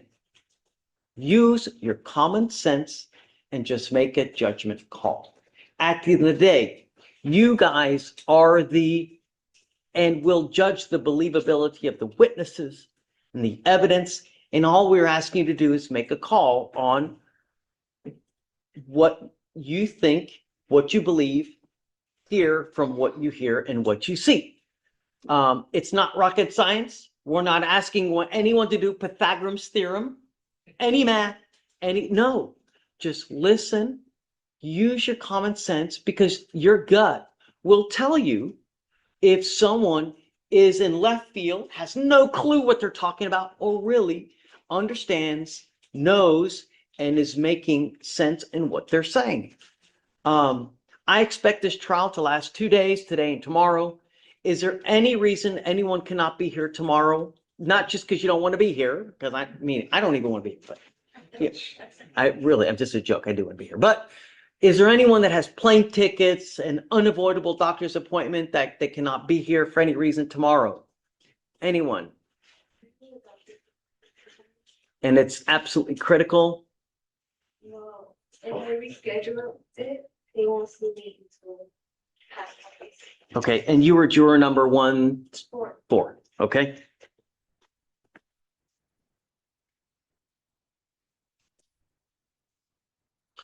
Anyone else? Anyone else? I have two Madam. doctor's appointments tomorrow, And a you- doctor and a dentist, You are 34. 34. Okay. Is there anyone here that does not understand English or does not speak it very well, understand it very well? Anyone? Okay. So I'm going to now introduce the players that we have here. State, would you please stand up and introduce yourselves to the jury? Everyone, my name is Shantria Sharma, I'm representing the state. Okay, please. My name is Jim, husband, I'll be in international state. Okay. Defense? Thank you. This is Mr. Jaime Cruz. Good morning. Yeah, good morning, everybody. My name is Tyler Flood, and this is my co-counsel, Bree Brasky. Okay. Does anybody recognize any of the players in the game? Anyone? Okay. So essentially what's going to happen now is we're going to give each side time to ask you questions. Now, I know that all of you have life experiences, and essentially what we want to do is ensure that a fair trial is had here. That's the ultimate, what we want. And I got to say, before I forget, I really commend you guys for going. I know that you all have better things to do. I know that you have work. I know that you have whatever it may be in life that's dragging you away and bringing you here. And quite frankly, it's an abysmal showing of the people who actually come for jury service. Probably 5 to 10% of the people who are called for jury service actually make it. It's really it's such a drag that, so I really commend you and pat yourselves on the back for coming here. It really is something, because we just don't get enough people that really take the time, and it's a civic duty. We take it seriously. And without you, it would be complete chaos. I mean, what would the criminal justice system be without you? So thank you so much for coming. We really appreciate your time, and we will try to be as efficient as possible. Okay, that said. With the approach, I can't hear you. But I'm not gonna ask you what approach you're going. Okay. Do you want this on the record? Yeah, just.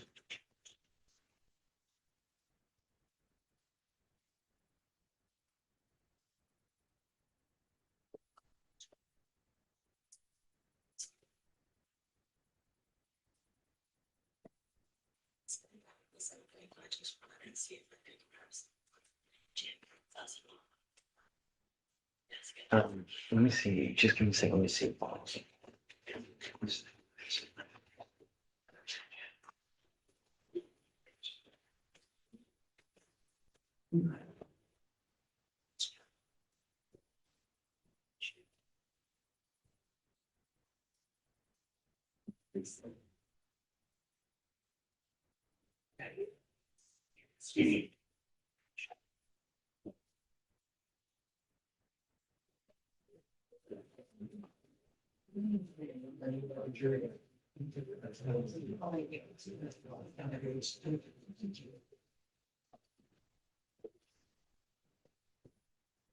Gotcha.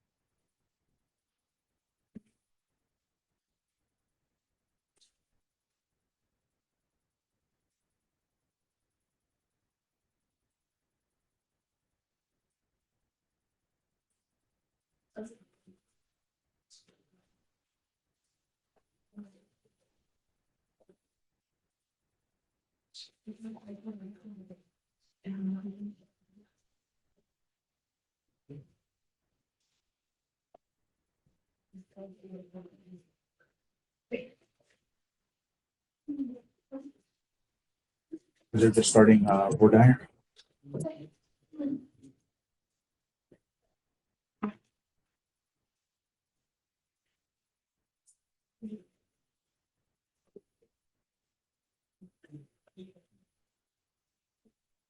The jail's question. We have to drink water for you. Uh, So I just didn't know. yes, yes, yes, help yourself.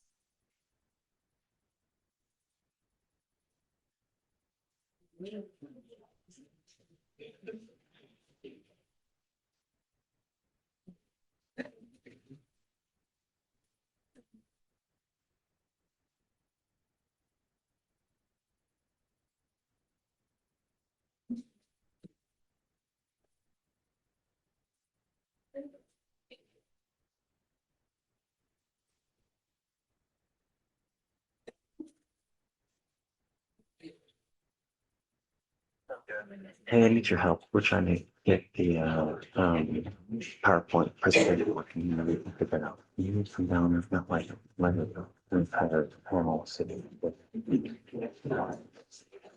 But I don't, that's okay. Anyway, I'm gonna go to the panel right here. Wait. Thanks. Right. I have IT coming, but I don't know if you guys can try to figure it out. There's a cord that plugs in. Do you see the cord?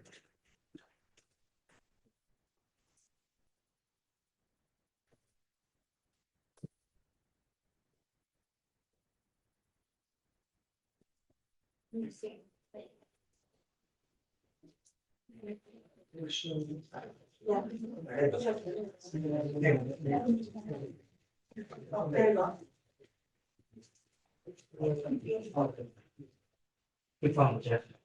Okay.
There we go. You might want to turn that one as well and see if there's an on. Oh, thank you.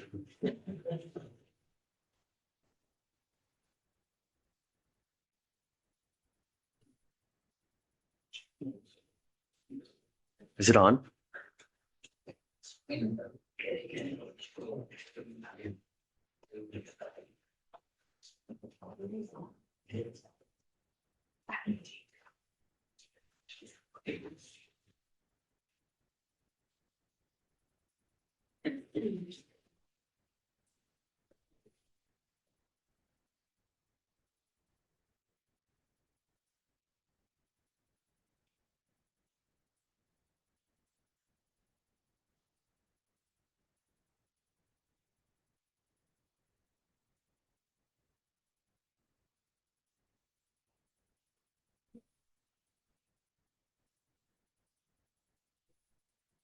Do y'all know what input?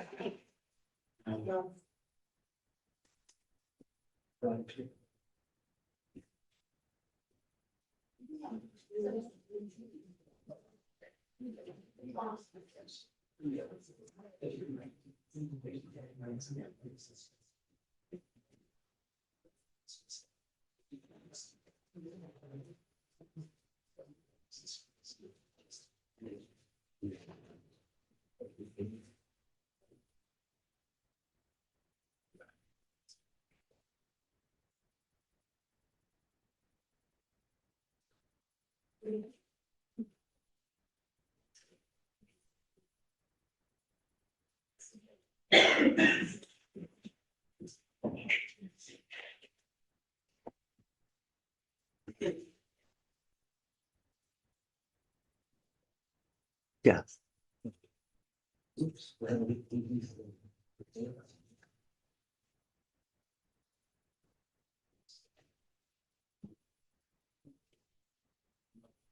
You must see that too, yes, is there anyone that can't see it?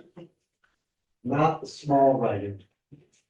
We have someone from IT coming. I just don't know when they're coming here. I mean, we're working for the county. You're lucky to have seats.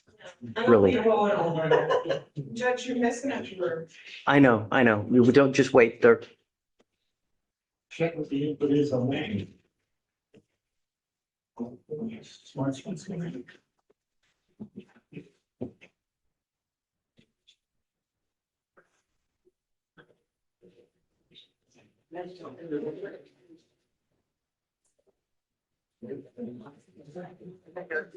come up and help us out. Thanks.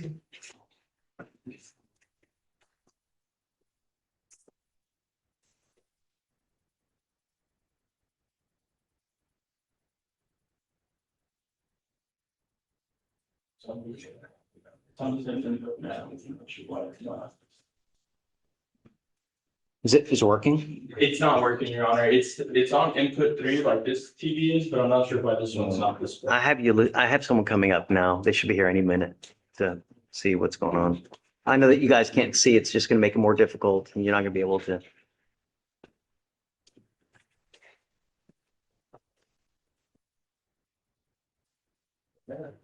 Well, I think it's the bottom line and. Yes.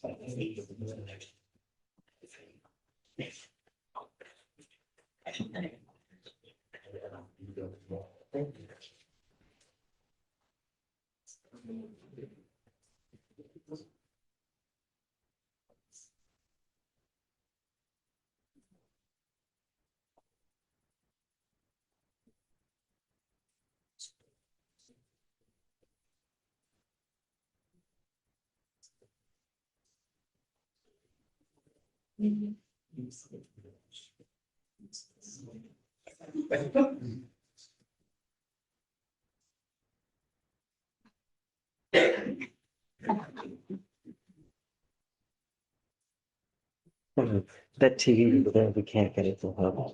Stop. Yeah. So that was on the same input as that TV, but it's not this. Yeah. Thank you. You're a rock star. Can I go home now? Okay. Are you ready, Ms. Shaw? You may proceed. Good afternoon, everybody. Sorry about all the confusion and all the whatever it is, One this button. technology, but thank you for being here. My name is Shantya Shaw. I am the attorney for the state, Boston Maryland case.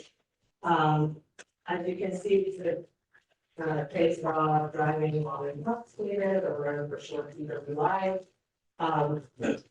One request that I have of all of you is that please don't be shy, speak up, don't leave me hanging here. I really need your participation. And it's really important that you participate because we gotta hear from you to know if you're the right person for this jury or, if you have any strong feelings or not about it. So, that's all I would ask, don't leave me hanging. And I don't like you standing here by the whole time, so thank you so much.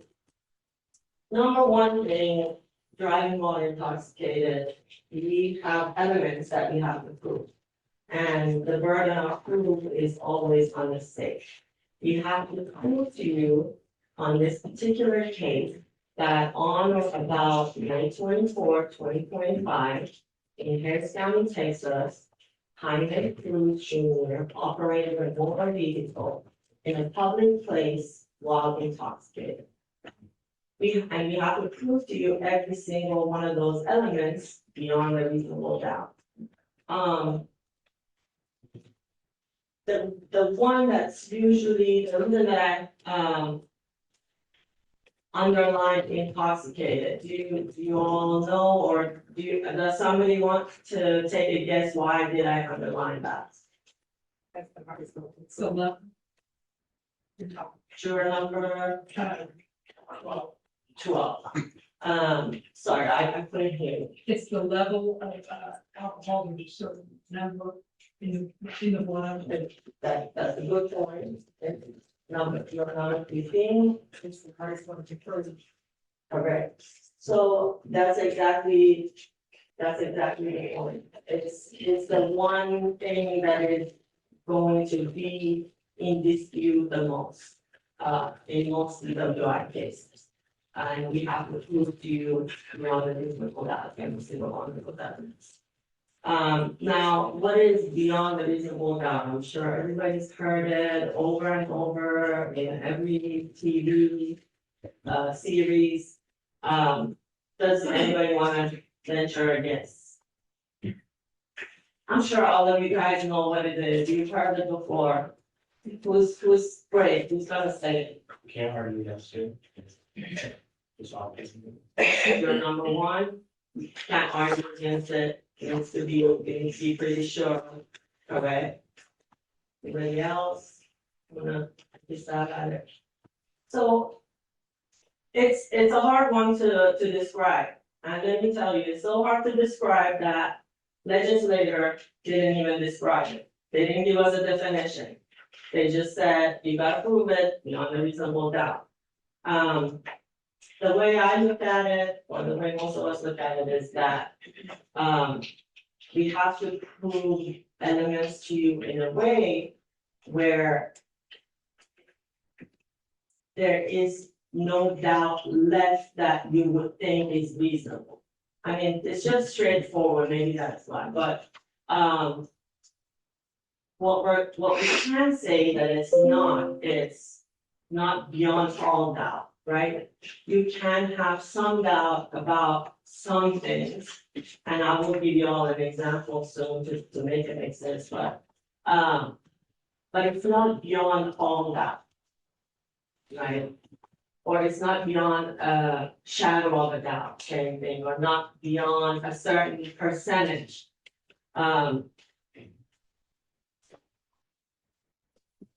So the cookie jar example. Anybody have kids, little kids? Right? How old are your kids? 3 and 1. 3 and 1, that's a good age. That's the example. How old are you? 10, 42. Okay, therefore, so, you know how kids are. You tell them not to do something and that's exactly what they want. Now imagine if you have a cookie jar full of cookies, you have it on the counter, chocolate chip, beautiful, smells great, you just make them fresh. You tell them, don't touch that. It's for after dinner and or after lunch. You leave the room, you come back, you see the little one, chocolate all over their face, half the cookie jar is empty. And you say, what happened to the chocolate? What happened to the cookie? I didn't do it. I don't know. Maybe the dog ate it. I think it's the neighbor's kid that climbed through the window, came and ate it and went, but it wasn't me. Could that happen? Is it possible? It's possible. I mean, argue that, is it reasonable? Once you see that scenario. So that's what we're talking about. Is it reasonable? So talking about intoxicated, which is the most important. What would you guys say are signs of intoxication? If you saw this, number 30. Slurred speech. Slurred speech, wonderful. Journal number 15. When they're not able to walk steady, right? Number 24. Slow reactions. Slow reaction. Wonderful. Everybody else? Journal number 15. How they respond to people. How they respond to people, right? Especially law enforcement. Number 12. Sir, I sworn. Swerving on if they're driving and swerving, number 23. Changing behaviors, right? If you know someone and you're how they behave and it changes, correct? So it's all the above, everything that you guys said.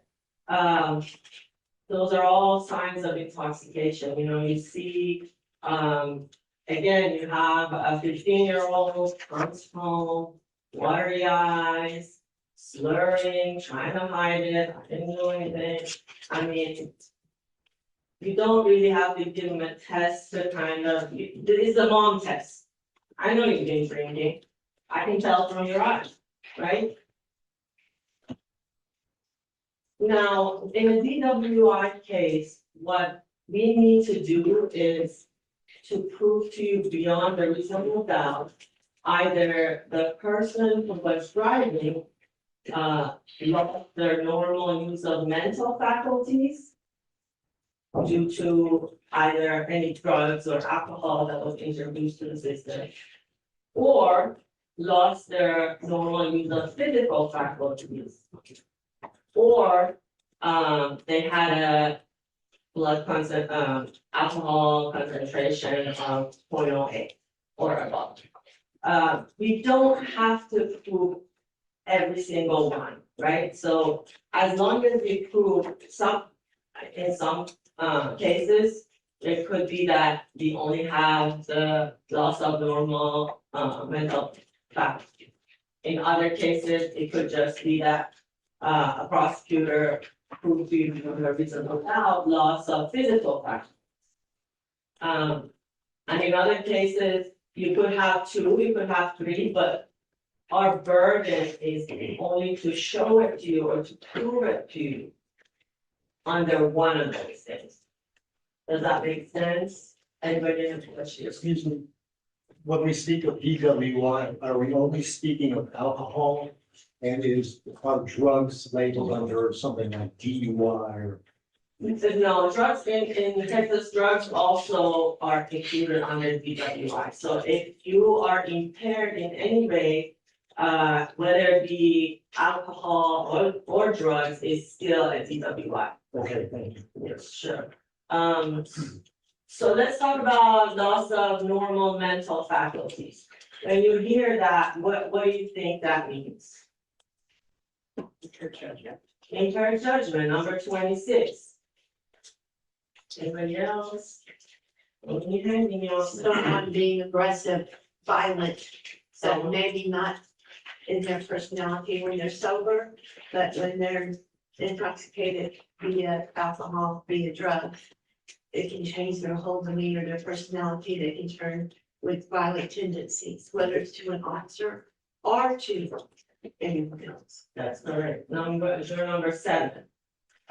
That's change of behavior, basically, correct? Oh, jump number 10, sorry. And number 30. Sometimes, you are so accustomed to pulling out your debit card more than anything else. Can I have your ID? My credit card. Exactly, so it's just you're not operating as your own self, the way you are usually normally. Every day, you're not behaving the same way, you're not acting the same, you're not thinking the same way. It could also be slower, so loss of physical faculty. Okay. What do you think of when we think of loss of physical faculty? And walk. And walk, exactly, you're number 27, thank you. Losing coordination. Losing coordination, you might be able to walk, but you were not coordinating. We're on the 23, Slower reflexes. beautiful, slower reflexes. Why do we need our physical faculties, our reflexes to be all in touch? I mean, we all know there's just so much to pay attention to when you're driving. It's not just one thing. There's pedestrians, there's lights, there's, you know, give me an example. Exactly. Cars. They lose also their depth of perception. Yeah. Of how far an object may be, because they're jumper high, they don't know. Exactly. You could be right there, and you could look like you're standing over by the judge. You don't know, I mean, I could be hallucinating Exactly. and So not that- driving. Yes, that's a good point. So sometimes it could be that you may seem completely normal, but due to the alcohol that was introduced, you're still not operating as your usual normal self, physically. And you're not able to pay attention to 5 things at the same time, or 6 things at the same time, which is needed for driving. And, the last one is straightforward, right? If we show you alcohol concentration of 0.08 or higher, that's what's under the law. Whether we think the person, just looking at them, oh, they don't seem drunk, doesn't matter, right? If it's 0.08 or above, then under the law, you're driving under the influence. Excuse me, I think one thing you forgot was the double vision factor when they're driving and the car could become a judgment appeal. In that too. That's a very good point. Well, and that's juror number 18. And which one would you say will fall on mental or physical factors? Yes, juror number 20. If the blood alcohol content is 0.8 or higher, is it done deal? Yes, so when that Yeah, line, I'm sorry, I don't mean to interrupt, but, since Texas, objecting to that statement. That driving while intoxicated, 0.0 higher must be proved that they were driving with that number, not at any point in time. Right, right, so that's correct. when you're driving, well, and you have an alcohol concentration of 0.0 and above, then under the law, you are considered to be driving under the influence. That's the law. You still can, because everybody gets to have their day in court, and it is our burden to prove that that was their, alcohol concentration. So, yes, there are a lot of trials where we might have that number, and it is still going to be trial. Yes, number 23. I have a question. So if the person doesn't have concentration of 0.08 or higher, but has either loss of mental or physical faculties, is that still considered intoxicated? Yes, so that was what I was trying to say. If we prove it to you through the loss of normal mental faculty by just the facts of the case and the evidence, then that's one way that you can find. All right? Yeah, I just have a a drug will not show an alcohol concentration. Exactly. Methamphetamine, any drug, Xanax, any drug will not show an alcohol intoxication. Unless the alcohol is mixed with the drug, then they will blow over a 0.08. But if you're impaired by a drug, which you said at the beginning, that drugs also are a factor of the DWI. They will show the mental and the physical, but they will not blow the concentration because it's a drug and not an alcohol. I could have said it more perfectly. So it could be, that you have lost one of those. So that's why we have to only prove to you one of these. If there's more, cherry on top, but that's our burden. Now, let me ask you, is there anyone here that would say, you know what? I understand that's what the law says.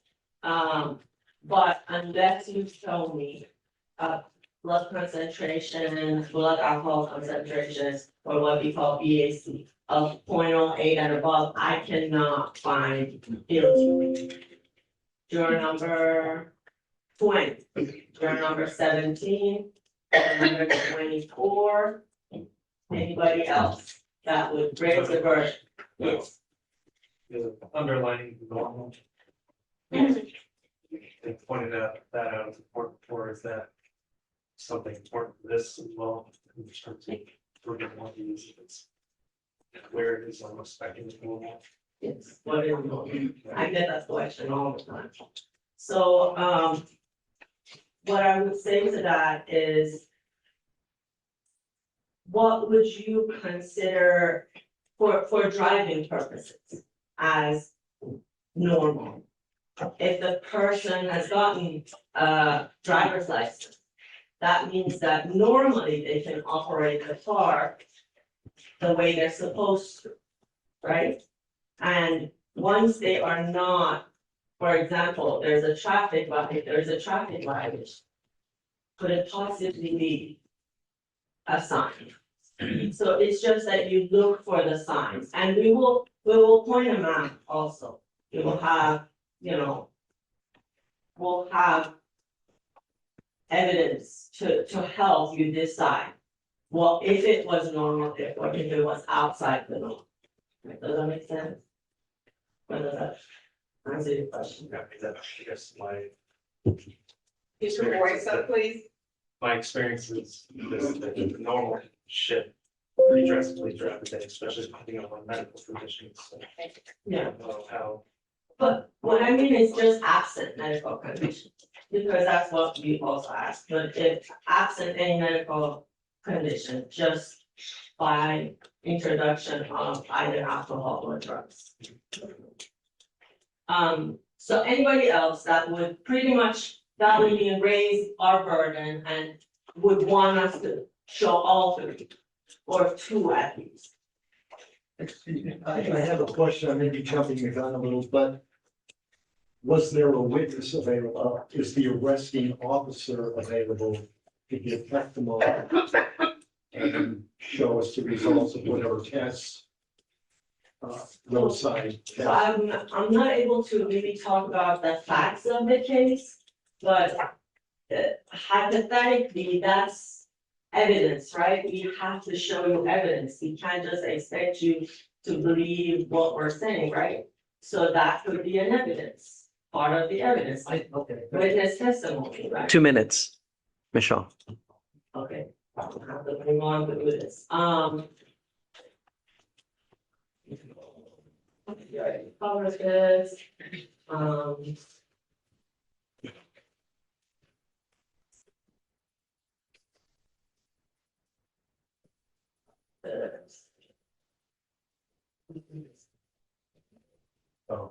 I already just covered this. So as far as, is there anybody here that would think, I'm not the right person to sit in a jury for a DWI? Juror number 20, juror number 33, juror number 8, 16, 34, 24. May I ask why? I don't trust cops. I don't think so, I don't know what. So isn't this your opportunity to make sure that things are done the right way? You know, I don't believe in the system. this is your ability and time to shine, to ensure that the process has gone through correctly. I mean, imagine if everybody has, would we have a criminal justice system, right? We depend on jurors here that's why we pick 35 just a completely random people who don't know Adam from whoever, so that you all can take a look. Just, you get a set of facts, take a look at it and make a decision. Just use common sense. It's not, I also don't believe it's my place to decide someone's fate. Sure, okay. So, I mean, everybody has their own personal beliefs, right? It's completely fine. That's fine if you believe that. It's okay. We just need to know if you. Is there anyone else that feels like juror number 20? And it's completely okay if you do. We just need to know about it. And time. Well, thank you so much for listening to me. Thank you for entertaining me. And sorry again about the technology issues.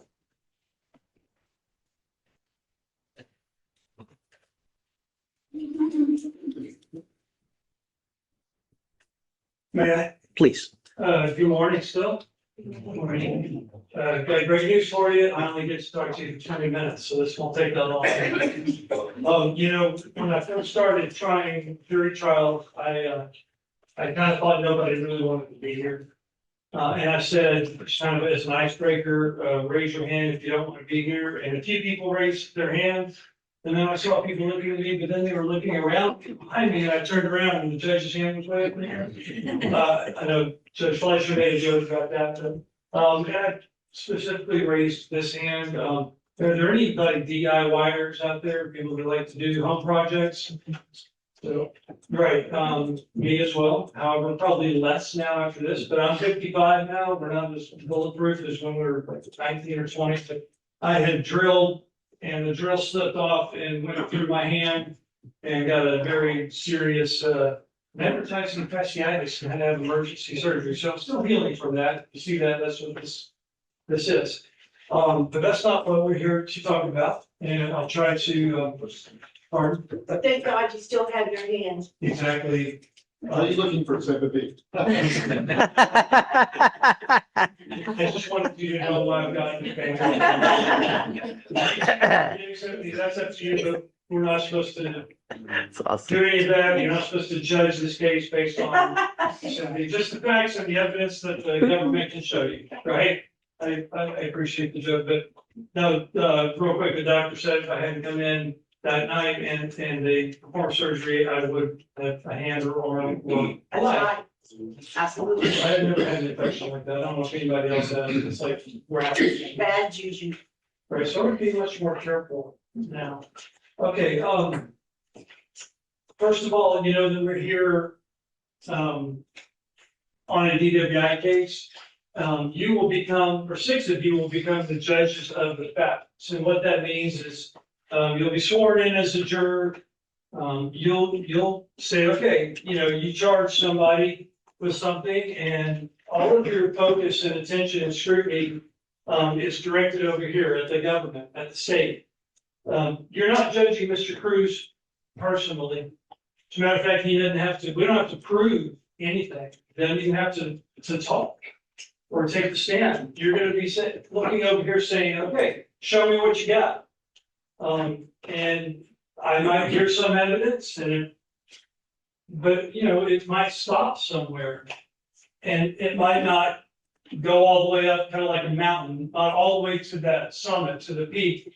And they might not have enough convincing, credible, strong evidence that it reaches beyond a reasonable doubt.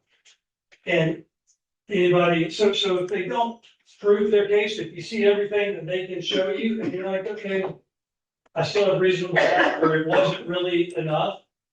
What is your verdict? What is the not guilty? You have 2 choices, guilty or not guilty. There's no innocent on the verdict form, so what is not guilty essentially mean? I wish I could offer you a water, or you. I have it all, I can just, I'm sorry, yeah. No, It's just. not guilty means not proved. Okay, everybody with me on that, juror number 3? Is anybody, I mean, that's essentially you're saying, okay, I heard some stuff, but if it's not proved, then that's when you say not guilty. Okay, that's what that means. We're not here in defiance of DWI laws. I'm a native Houstonian. I grew up in Spring, went to Klein High School. I've got 2 boys who are 21 and 18. And these are the same streets that I drive on. We've probably passed each other before. We want the streets to be safe. We know that DWI can be a real problem. We are here in trial today because we need you to look at what they got, see if it's enough, to saddle a person with a criminal conviction for the rest of their life. We're obviously here today because we believe that Mr. Cruz is not guilty of DWI. It's no secret. But we're not here saying that they're bad laws. Everybody should be able to drink to the point where they're intoxicated and then go drive. That's not what we're here saying. It's, you put some words on a piece of paper, you gotta prove it beyond a reasonable doubt. So is there anybody here that, there's 35 of you, the judge described or explained how we just need 6. So we understand this might not be the perfect case or the right case for everybody. Like my car's been broken into 2 times when I've been in trial, after the trial was over, and they stole all my computers and my trial stuff. So if this was a burglary of a motor vehicle case, I would raise my hand and say, not the right case for me. I mean, I think I'm a fair, law-abiding citizen. I think all of y'all are fair, nice people, but that doesn't mean that this has to be the right case for you. We're not trying to make it the right case. We have enough of you that we understand everybody's got different life experiences. That being said, I'd like to ask you about that. Some people have lost loved ones or been hit by a drunk driver, or I've had some jurors that have grown up in an alcoholic household. And I had one juror, a young guy, I thought he was going to be a great juror for us. He didn't really say anything until the end. And then he said, Mr. Flood, your client's already guilty. Right now, you haven't heard any evidence, right? And we've all heard of the phrase presumption of innocence. And that's something we all enjoy. Right now, Mr. Cruz is absolutely presumed innocent. So if you had to vote right now, the law would require you to say not guilty. But I can explain what the law is, but that doesn't mean you have to agree with it. The only thing you've promised to do right now is just tell us the truth about how you feel, and there's no wrong answers at all, okay? So one of these jurors at the end, he said, Mr. Flood, I think your client is already guilty right now. You're wasting our time, and this is during this process. And he had grown up where his father would drive he and his brother around drunk all the time. It made such an impact on him, whereas you're number 11, it's not picking on you, but he had a very strong opinion, and there was nothing wrong with having that opinion, but it's good for you to tell us this stuff. That's the other thing too. Some of you have been on juries before, right? And you've probably learned this, but for those of you that think if I just sit here and don't say anything, I won't get picked, it's the opposite of that. So if you really want to be on this jury, don't say anything. And the reason is simple, because they're listening to what you're saying. We're taking notes. And if you tell us how you feel or about anything that, could potentially affect you, if you were a juror on this case, we need to know about it. And that might be a reason that we would excuse you or let you go home. If you don't tell us anything, we assume that there are no issues. You're going to be perfectly fair, neutral, unbiased, and you're going to be on our jury. Okay, so that's a little fun fact to know and tell you can pass on to your friends and family.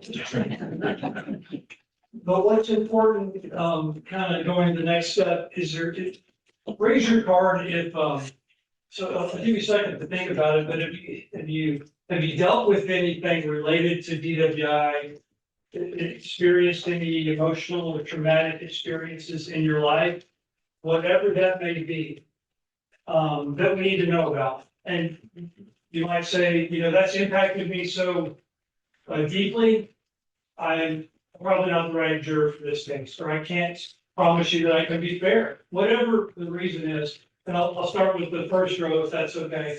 Raise your card on the first row if you've had any experiences with something like this, or it hits close to home. Juror number 5. Yes. No, I'm sorry, let me go, juror number 4, okay, it's kind of like an auction, if that's your ear knows, if you want to call on you, I think you have something to say, but yes, juror number 4, what's on your mind? Would you mind speaking up just a little bit louder? I almost lost my aunt to. Okay, she was in a crash, okay, I'm sorry to hear about that, has that made a big impact on you? And if I was to ask you, you know, so we need 6 jurors that can set aside any of that outside the door and just judge this case based on the facts and evidence that they would present. Some people say I can't put that outside, and that's affected me that I'm already, we use the B word, bias. It's a strong word, but, you know, if you, like one of the people in the field department seems better than the other, that's a bias towards them. So we need to know, can you look me in the eyes and say despite that you can be completely fair to Mr. Cruz? Or another way to look at it, what, you know, there's the presumption which Mr. Cruz enjoys right now, but maybe you're not all the way at presumption of innocence. I mean, you're not saying he's guilty right now, but maybe you're saying I'm not presuming him completely innocent right now, or I'm already biased even a little bit in favor of the state right now without doing it yet. Tell me how you feel. Can you give me a guarantee that that won't affect your decision making in this case? Can you say that a little bit louder? Okay, so you're saying, I guess, the flip side is that experience could affect your decision making in this case? Yes, okay, thank you. And juror number 5. Yeah, my uncle has had an intellectual. Okay. And I grew up with like a lot of men in my family drinking. So. Okay. So kind of same question. Is there anything about that you think, you know, this might not be the perfect case for me? Or all the questions I asked juror number 4, do you think that you would have an issue saying, I can set that aside completely, and I promise you I can be completely fair to Mr. Cruz in this? Or would that cause you to maybe already be starting to stay off ahead, or you'd be thinking about that in your decision? Could it affect your decision making in this case? I think so, yes. I think it could affect it. No, I don't know for sure. Okay, can you give me 100% guarantee that it would not affect your decision making in this case? I can't give you 100% guarantee that I won't affect my decision making. Okay, thank you. And who else in the front row? Number 7. My mother-in-law was a drunk. Was arrested for driving on sidewalks. Okay. And my daughter-in-law's brother was hit by a drunk driver. If you know what it was. Lost his career. Okay, those are pretty big. Same kind of question. Do you think that those incidents could potentially, or they would affect your decision making if you were a juror on this case? Yes. Yes, okay, thank you. Juror number 8. Dad's had multiple leader guys. What was that first part? My dad's had multiple leader guys. Okay. It would definitely affect me. It would definitely affect my. Judgment. Okay, so we haven't heard the evidence right now, but just that experience alone, you think that would, you said it would definitely affect your judgment in this case? Okay, thank you. Anybody else on the first row? Second row? Number 14? My son, when he was in high school, was taking those minor in possession. Okay. He went through the field sobriety test, and since they didn't take him, then I presume. There's that, my wife's parents were alcoholic. Okay. And, many years ago, was involved in drunk driving accident, with drunk driver, and actually back into the lifestyle. So you've got like several different. Over time. How do you feel you think you can set all that out the door and not think about that, in judging this case, or would it? Could it affect your decision making those incidents? Or you're already kind of I think leaning, I should pass, yeah. okay, and so when we go up to talk to the judge, as soon as I sit down, if it's, I think, or maybe, some of these questions can be challenging, I can only use yeses and nos. Can you give me a guarantee that you can set those aside and you won't think about those, or they won't come into play in your decision making in this case? Yes. Yes, okay. Ladies, and really, we've all had one effect or the other, but really, just common sense. You guys know what's real, you know what's not real, you know when someone is blowing smoke. Just listen, make a judgment call. It's really just not that hard. When you listen to the evidence, you will know in your gut, oh, right, what the hell, what? So really, that's all we're truly asking. Everybody has had, well, not, I shouldn't say everybody, most people have had some kind of experience, whether positive, whether negative, but really, none of that matters. Listen and just make a judgment call. How am I doing on time, Judge? Yeah, 8 minutes. Thank you. Who else on the second row? Number 16? Well, it's got a silly, but my I'm sorry, ma'am. my husband was. I'll stand over here so I can hear you better. Can you start over, please? Okay, this is gonna sound silly, but my husband is not a heavy drinker and he had one beer and just because he was speeding, he got stopped and the cop told him, well, I'm gonna have to take you in because you smell like alcohol. And that affected our finances and, yeah, our lives. So I don't think I could be the jury in this case. Thank you. Who else? Juror number 18? My sister-in-law, 3 weeks after her 20th birthday, was killed by a drunk driver. Oh, sorry. But I could still listen and be strong. That's a pretty big event to deal with. But you have no issue saying that I can set that aside and still be completely fair in judging this case? Yes. Okay. You're not starting to state out ahead or like even a little bit biased. Okay, great. Thank you for sharing everything. Did you, who else raised their card? I think 20, you talked a lot, took good notes. I think you're good for now. You're not raising your card. Oh, no, I'm hot, sorry. Okay. Number 22. Yeah, I have several, well over a dozen close family members that are former or current alcoholics and have many DWI convictions, including my mom, who also got to a drunk driving against. Not just that. So How do you think that would, or do you think that would affect you if you were a juror on this case? I imagine you can fax the case. It's Well, so complicated. right now, you haven't heard any evidence. So this is, I know it's hard. It's hard. We're not allowed to talk about the facts or the evidence. We're gonna have to get you to give us a yes or no, pretty much knowing nothing about the case right now.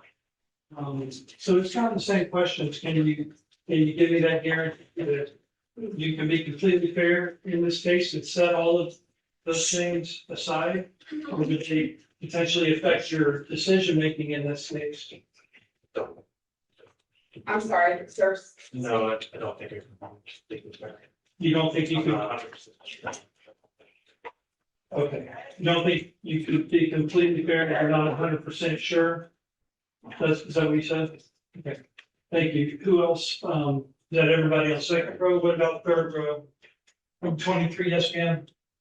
Several members, I grew up in, not only a household, but with grandparents and uncles who drank and drove, never in an accident. But it was always a little tense. Right. I think I could, I would like to hear the evidence before. Yeah, I think everybody's in the same boat. Right. I noticed also, are you and your spouse and you working corrections? No, who is that? somebody close to you, number 30, right? So hang on one second. So it's the same thing, you can promise me that you can put those experiences aside and just judge this case on the facts that they present or don't present? Yeah, depending on the evidence, yeah. Okay, great, thank you. Who else on the third row? No, number 24? I don't think that there's a case at all for anybody to buy the wheel. 1 year or not. Right, so any amount of alcohol, you shouldn't drive. Okay, so you know their burden of proof is, they have to prove a person was driving while intoxicated beyond a reasonable doubt. But you are not unlike many jurors that have come in here and said, I understand what the law is. You can drink out, when I was growing up, you could drink alcohol and drive at the same time, but they changed that. Like, you can still drink alcohol and then drive your vehicle, as long as you're not intoxicated. That's the law, but it doesn't mean that you have to agree with it. And I call this like zero tolerance. So if you know their burden is way up here or wherever, you set it beyond a reasonable doubt. We talk about this like lowering their burden. And the way I ask this question sometimes is to, if you heard evidence that a person consumed any amount of alcohol and then drove, is that enough that you would convict them?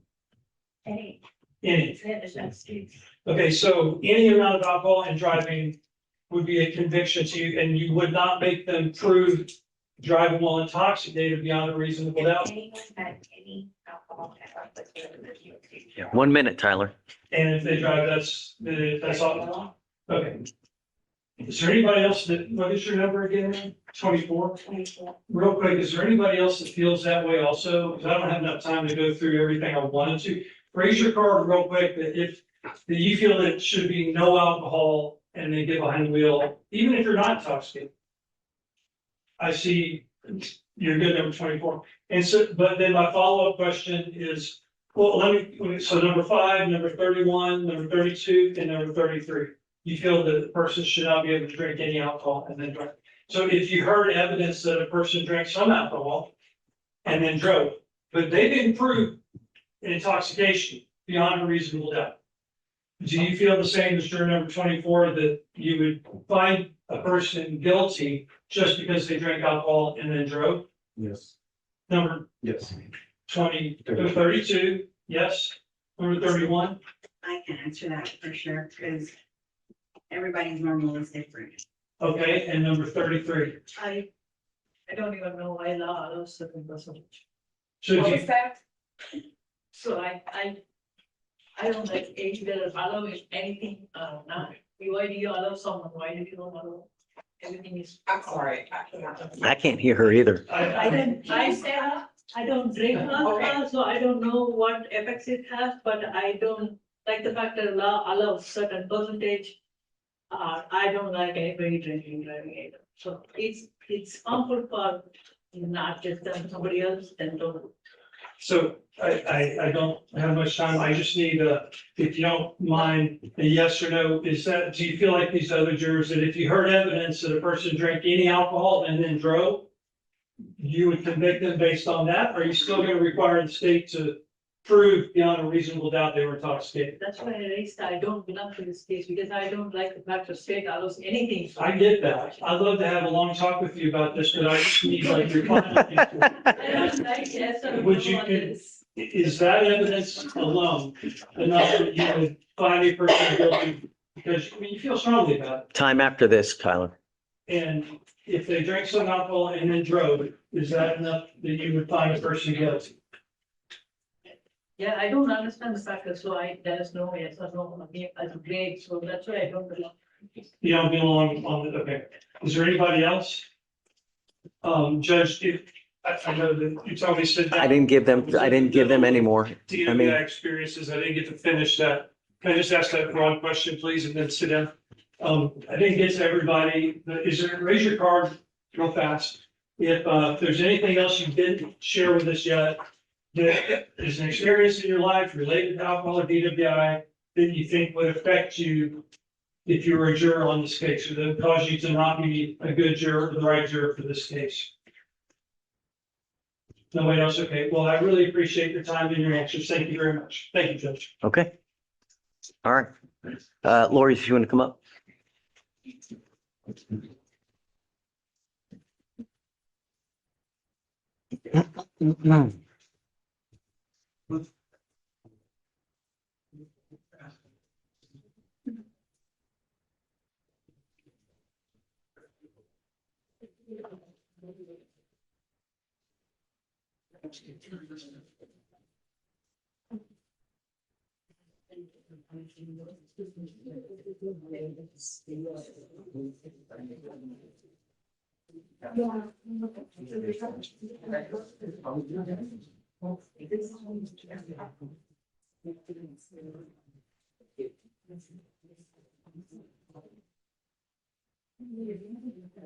Tell me when you're ready, Ramona.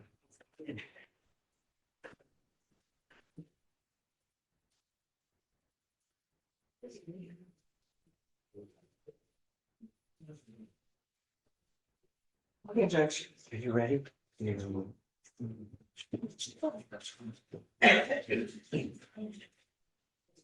I'm sorry, Judge, I hear like what's on the Zoom.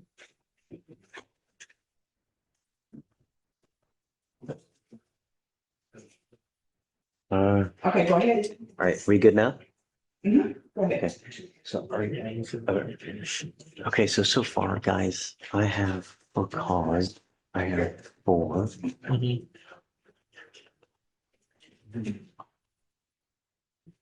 16, 22, 24, and 32, and 34. Yeah. So far, I said there's 1, 2, 3, 4, 5, 6. I have those two, Your Honor. I have additional ones. Do you, okay, who do you have? So, hey, I'm gonna first ask them if they have any cross challenges, and then I'll go to you. Okay. Okay. Number 5, his last answer was he couldn't guarantee that his past experiences won't affect him. What do you think, Tom? Yeah, okay. 5 this one. Number 8, I have that he said his dad's DWIs would affect his judgment. Okay, 8. 14 said they were gonna be okay. 16 we agreed on. I have for number 17 that he needed a number or he would not be able to. Your number 17, could you please come up?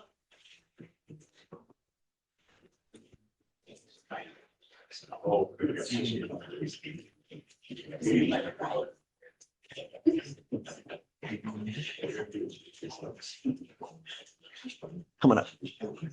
Thank you so much for coming. Thank you for coming. So understand that with the passage of time, right? Technology gets greater, gets grandiose, you know, back 30 years ago. Back 30 years ago, we didn't have blood tests. We didn't have breath tests. We may not even have videos, but you still have DWIs. With the advent, you start slowly getting more things to help aid either the state or the defense. So one of the questions that's asked to you, with that in mind, one of the questions that's asked for you, a number. Do you have to have a number? No one is required to produce a number this, number that. Yes, they may have one, but they may not have one. If they don't have one and they produce evidence, would you still be able to find someone guilty? It's kind of hard for me to figure out knowing the facts. That's the point. That's the point. I know. But imagine this. One at a time. Imagine this. You have a video. You see someone coming out. They're talking completely incoherent. There's urination. There's vomit. You know, but there's no number. Kind of subjective. Not knowing it, so if you're asking me that, yes. Sure. And then In again, that case, who knows what number might be right or wrong anyways, right? So that's why we don't know what evidence is out there now. All we ask is that you listen and make a judgment call. There may be a number, there may be, I have no idea. I truly, I don't know. What do you think? It's difficult for me, just based on what we're discussing here. Yes, if it's extreme one direction, obviously it's common sense, but if it's somewhere in the middle, no. Because even like the sobriety test, walking the straight line, if somebody's nervous. Sure, absolutely. But then that's why we need you to take a look at the evidence and make a judgment call to see. You will be provided with certain things. I don't know yet, but certainly one of those is the law, and you'll be able to look at what happened, look at the law, and then make a judgment call. It's hard for me to. Can I ask the question? So if we went to trial and after trial, you believe that I proved every single element to you beyond a reasonable doubt. So you've heard everything, we're done, but you believe I proved everything beyond a reasonable doubt, except I didn't give you a number. Even though you believe I proved everything beyond a reasonable doubt, if you didn't have a number, you should be able to find this guilty. I need you to give me a yes or no on that. Yes, without a reason.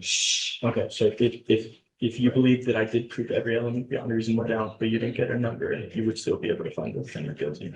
But that would be. It would be even an extra burden to include those two. So you would raise my burden. Yes, because they don't have that, so now I have to. Okay. I'm good for the question.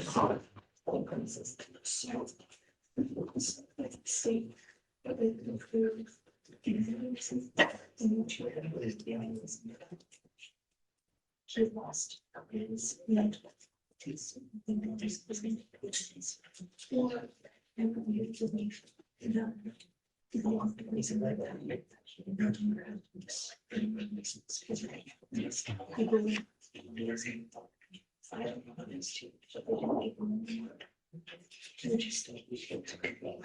Yes, it had to be beyond just express. Probably would be extra.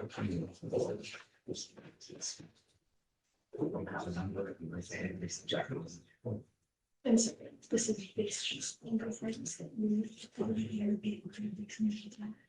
That would have been basis of activities. Physical properties. At that point, you're saying that you would agree to bring Correct. Just, it's totally cool if you need a number. Like if to you need a number, that's perfectly fine. Like no one's gonna get mad. We just want you to be honest. I don't want you to feel pressured into saying that you could be. Pretty honest when I tell you that it's a high bar for me to convince somebody based on subjective evidence. That's what I'm trying to say. Do you think that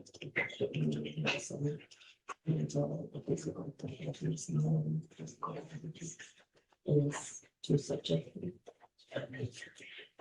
Without knowing the facts, it's hard for me to answer. Okay. There's obvious when there's. I don't know this person, I don't know his day-to-day interactions. Yes.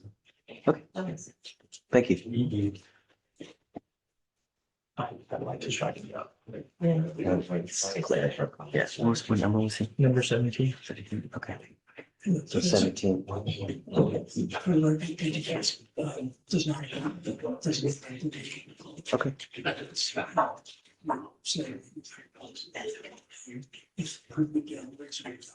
Yeah, we kept going back to the. He kept saying the other thing. If he wouldn't have added the DPI for me, then I would have been fine. Literally kept going back to stuff.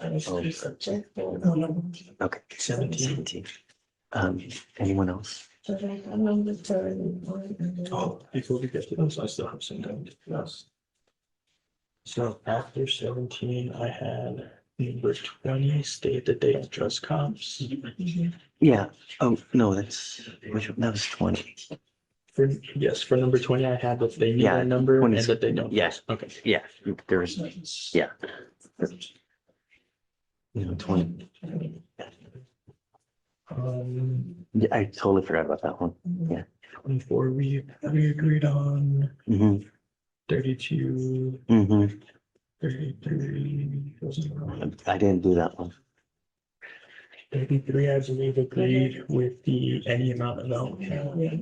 It was those last three people that you questioned. Oh, yeah, okay. Hey, there's, yeah, yeah. All right, anyone else think? So 17, 20, and then 33. I'll put it in order here soon.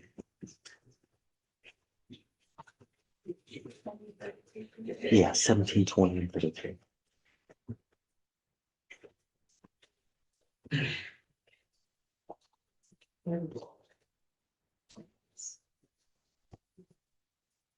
Yeah, anyone else? No. Okay, sweet. Judge, can we go over? Can we repeat all of them? So far I've got 4, 5, 8, 16, 17, 20, 22, 21,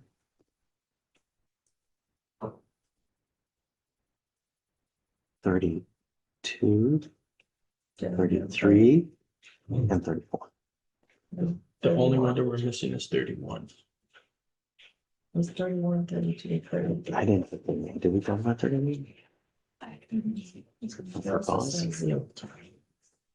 Okay, 31. Okay. Defense.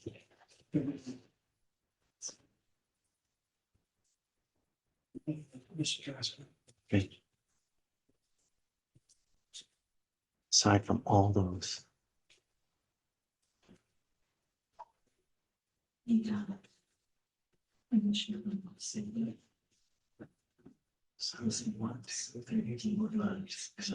yeah, I think 7. I'm with you on 7.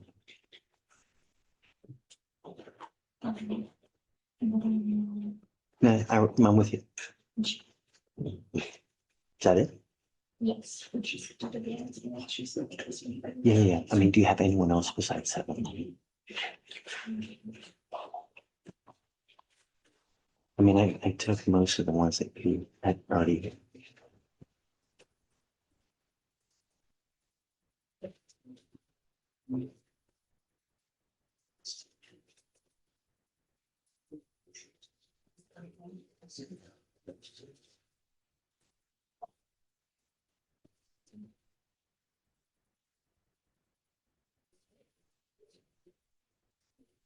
That's it, right?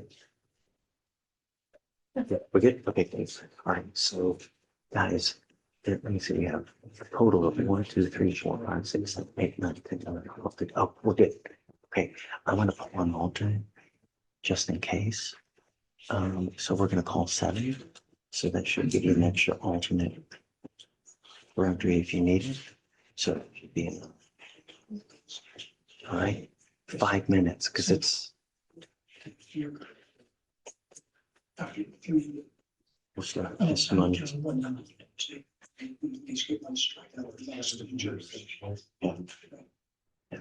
Okay. So I think are we up to 10, 9 from the. So.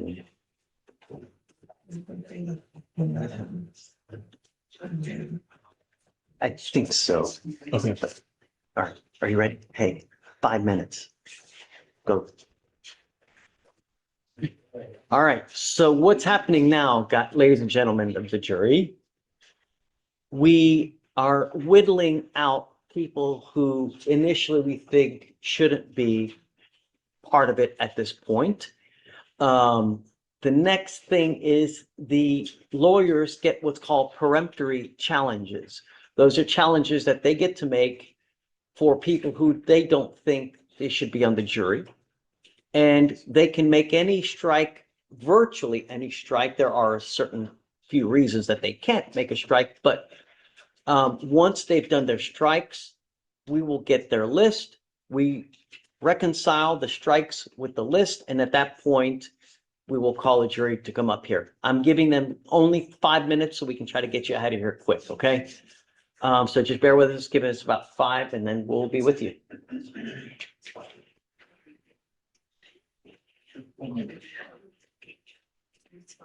Yeah.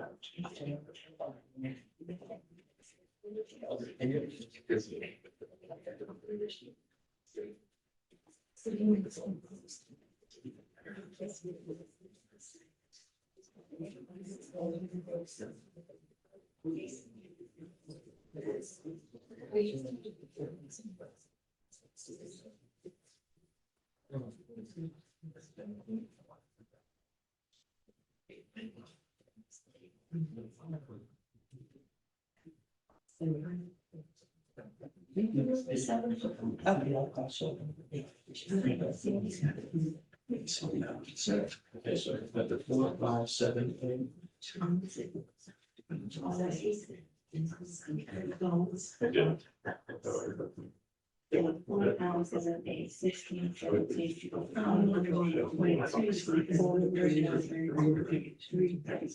Yes. Thank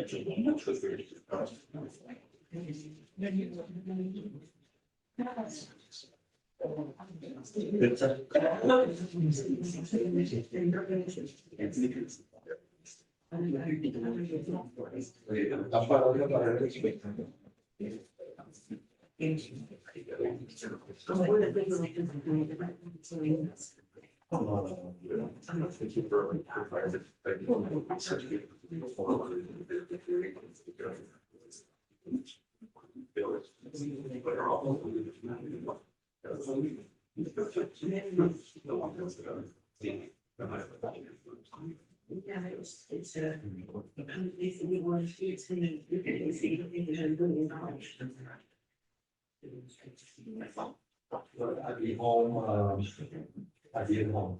I'm retired from the side.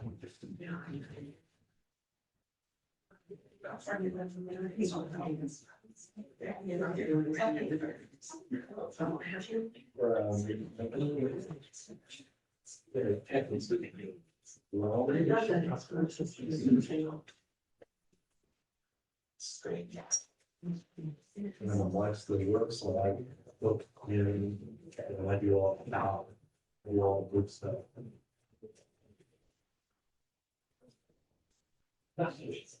You can carry it on the mulch.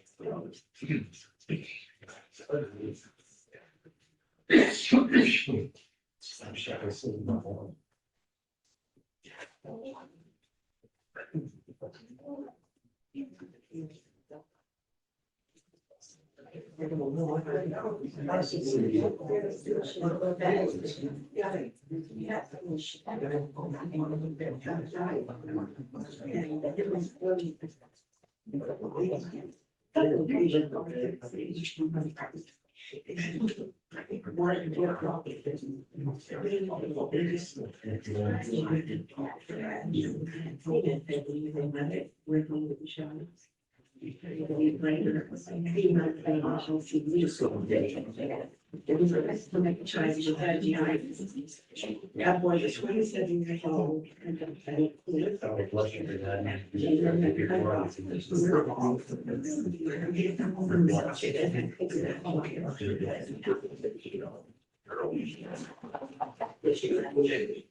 I didn't know that. Never guess I did about this at the donation.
Yeah.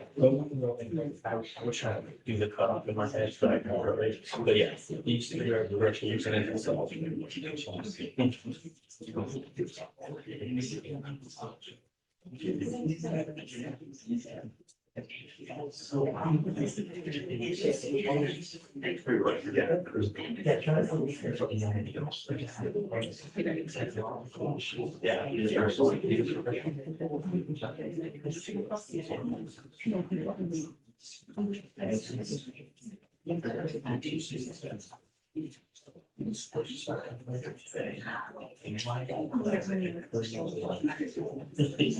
No, really.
You'll swear or you want to swear?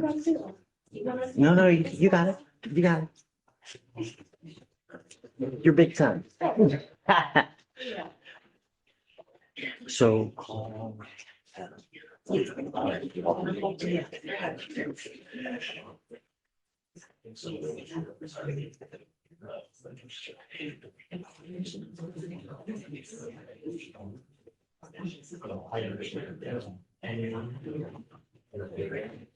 No, we're waiting on two jurors. They're back? Okay, yeah, let's go. All right, ladies and jurors, ladies and jurors.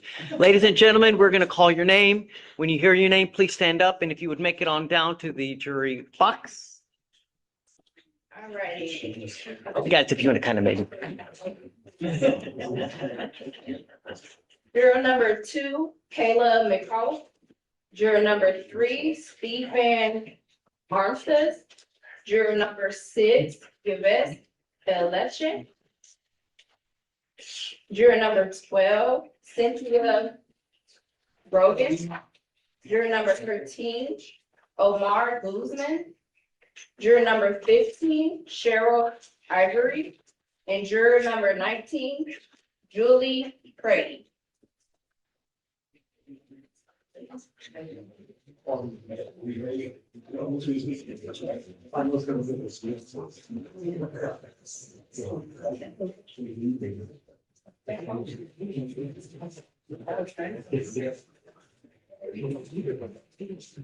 All right, so everybody can be here tomorrow, right? Bright and early? Okay. Any objection from the state?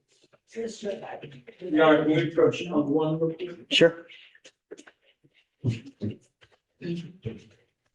Did someone incorrectly get called? I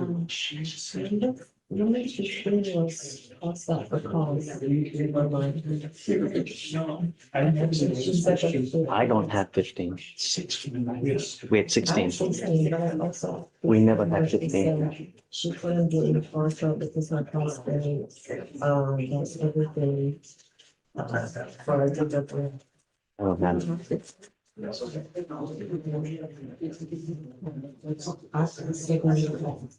I don't know. Can we ask, did she talk about her husband being there? No, that's the one that's. It's 16. Yeah, I have those.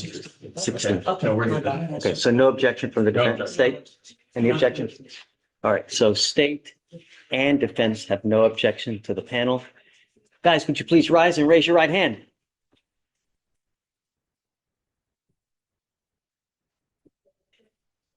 Do each of you solemnly swear that in the case of the state of Texas against the defendant, you will a true verdict render according to the law and the evidence, so help you God? All right, you may be seated. Ladies and gentlemen, you are done with your jury service for today. Thank you so much for coming. I hope that it hasn't soured your experience too much and that you will, if you get called, that you will continue to come. We need you. Your excuse. Yeah, we've got all kinds of passes, and if you want to speak to the bailiffs, they can give you anything that you may need, a work excuse or a bus pass or.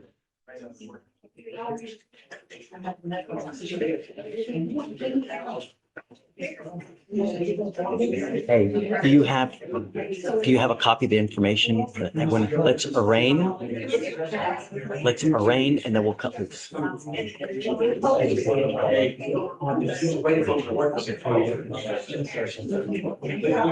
Hey, guys, do you mind just taking a seat back?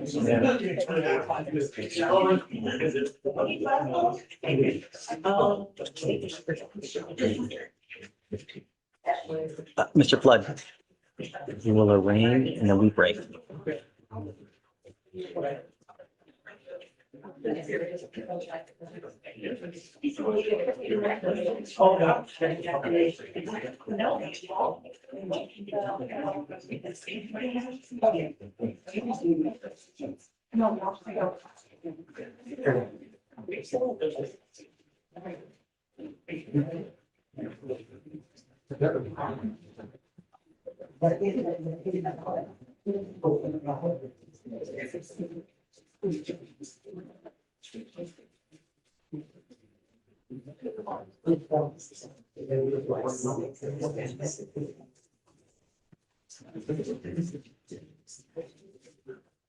All right, guys, if you just keep it down, we're still on the record now.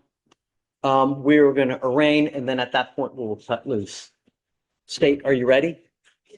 Okay.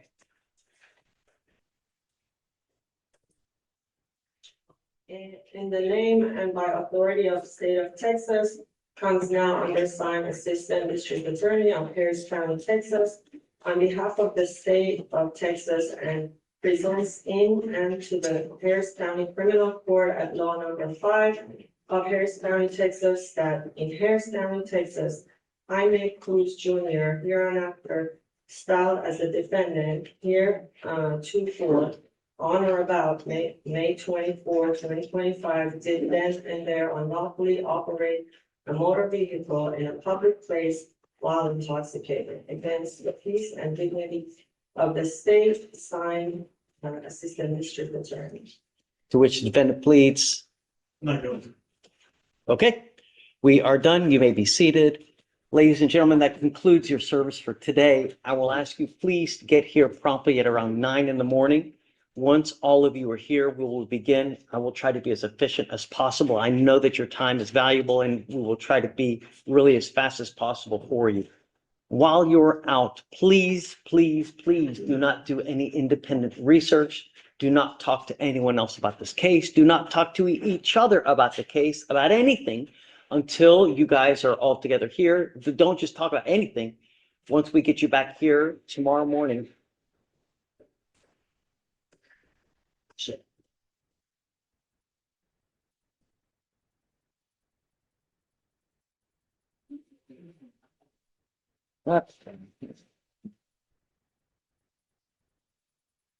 Sorry. We'll begin tomorrow.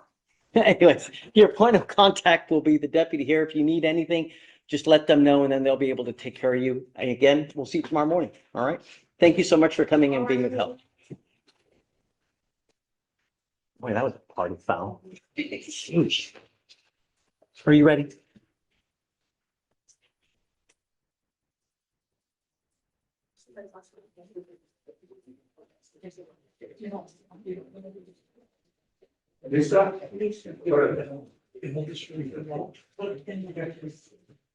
Joe, I just need a deputy to bring them out. I don't know where that you're going. Is that you going back there? Okay. Mr. Priest, Yeah, you guys are good until tomorrow. Yeah, sorry, Kyle. Oh, off the record. Sorry.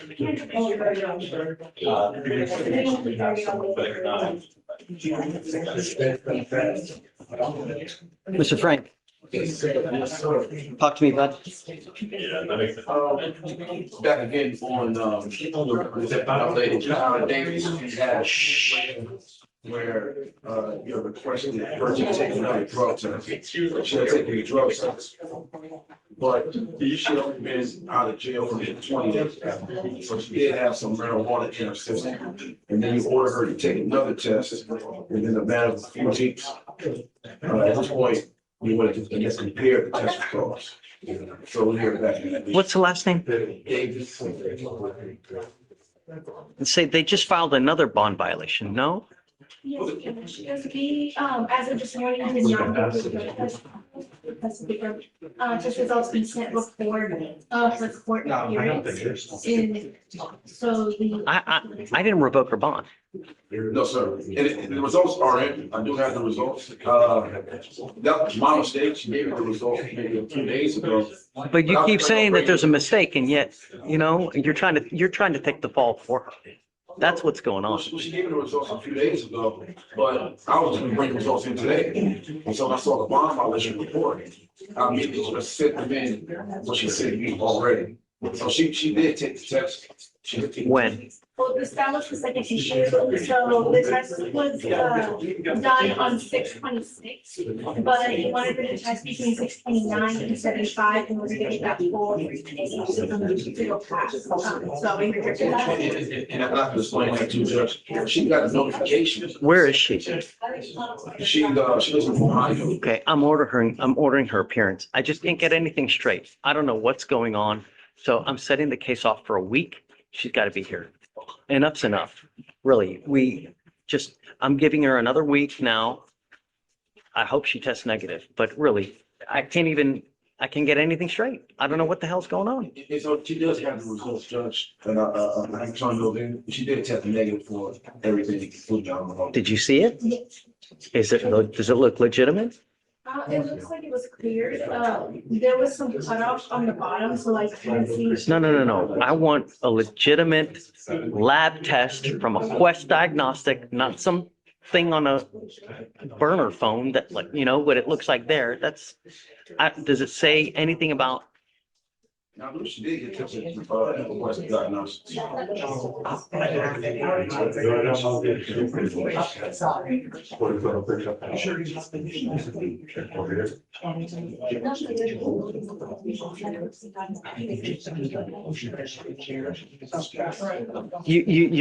screenshot here says alcohol metabolites negative, amphetamines negative. It doesn't give me where it was done, where it was. It's a screenshot from a cell phone. Right. If you look at the top, the very top, you'll be able to see the Quest. I don't see it. Experience.questdiagnostics.com. I don't know where you're looking at. I don't. Hold up. So this is when it was sent to us, but, bottom is cutting off the results, so we can't see anything to do. It's unacceptable, man. No, I mean, not really enough. I'm sorry. Enough's enough. I'm putting her on for Monday's docket. She's got to be here. I'm giving her a week, but enough's enough, man. We've played this game too much. All right. So just let her know she's got to be here. If she fails to come. Thanks, mister. Thank you very much. All right, man.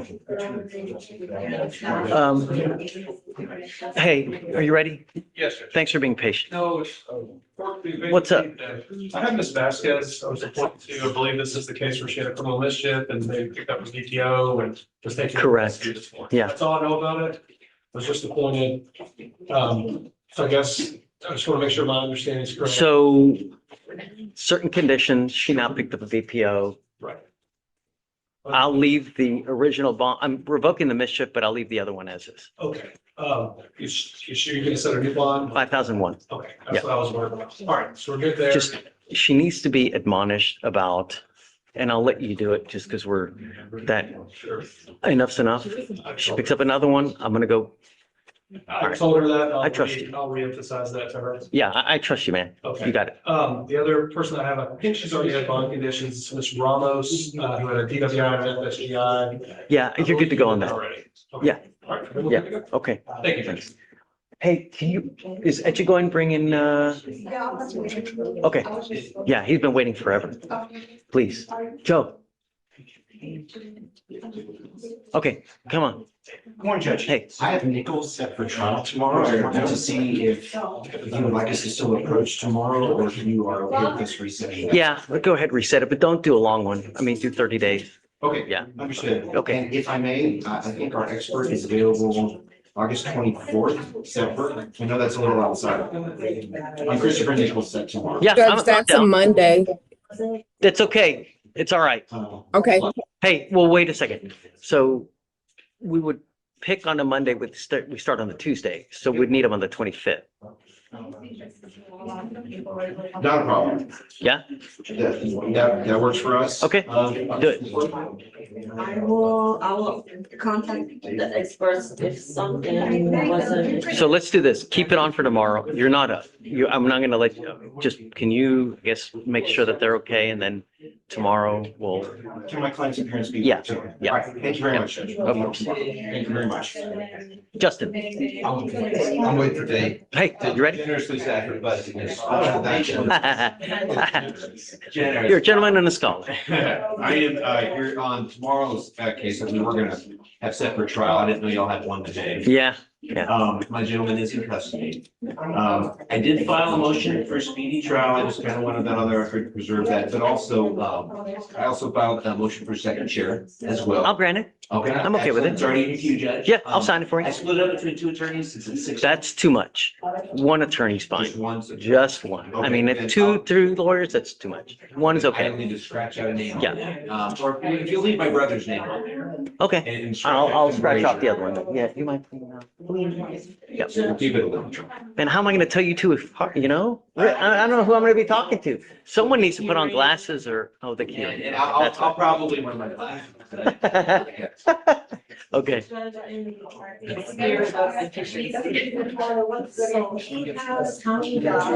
You pick. I don't. But, no, I was just, we're kind of feeling to you for the last try at working at. I'm not, no. I'm not the time, no. I think that following that recommendation is, you know? Dave, Chief Dave. Okay. Thanks. On the docket right now, and this is like 5 of them, just for one person. What was the recommendation for the dude? For Mr. Leonard's case? That's it. If he wants to do setup, then great. Otherwise, then we're going to trial. It's just too much. I'm next. I don't care. You pick. Well, I mean, within 30 days, within 30 days, unless you waive notice, you know. No, we'd like to have reserve our speedy trial. Yeah, then you pick it. Okay. But within 30 days, I mean, you know, Tuesday usually, but you pick. I don't care. Judge, just a heads up, we have 2 Jason involved. Okay, let me do this because Joe's been waiting for literally five years now. Hey, Joe, this is Mr. Zapeta. Is this Zapeta? Yes. Thank you for being patient, Joe. Oh, quite all right, Judge. You are Mr. Zapeta Bats? Yes. Mr. Zapeta Bats, you're charged with driving while intoxicated. It is elevated to a Class A misdemeanor. You are facing up to a year in jail and/or a $4,000 fine. You have worked out an agreement. They're offering you 20 days in jail with credit for the 9 days that you have done. By entering into this agreement, you are pleading guilty. This charge will go on your record. The DWI will go on your record. From now on, you will be facing a minimum of 90 days in jail should you pick up any more. Do you understand? Yes, sir. You are giving up the right to a trial, right to compel witnesses to testify on your behalf, confront and cross-examine your accusers. If you are not a citizen, there are possible immigration consequences. You can be deported, excluded from the country, denied naturalization. You give up the right to appeal. Yes. Is this what you want to do? Yes, sir. How do you plead to the offense, guilty or not guilty? Guilty. I'm going to find you guilty. I will follow this agreement, sentence you to it.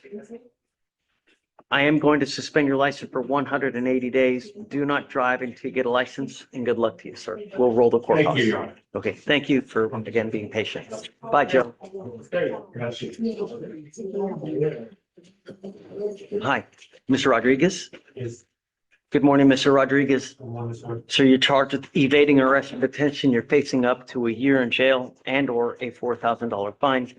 You've worked out an agreement. They're offering you 6 days in jail with credit for the 11 that you have done. You are giving up the right to a trial, right to compel witnesses to testify on your behalf, confront and cross-examine your accusers. If you are not a citizen, there are possible immigration consequences. You can be deported, excluded from the country, denied naturalization. You give up the right to appeal. If you are on probation or parole at this time, pleading guilty to this offense may result in further incarceration.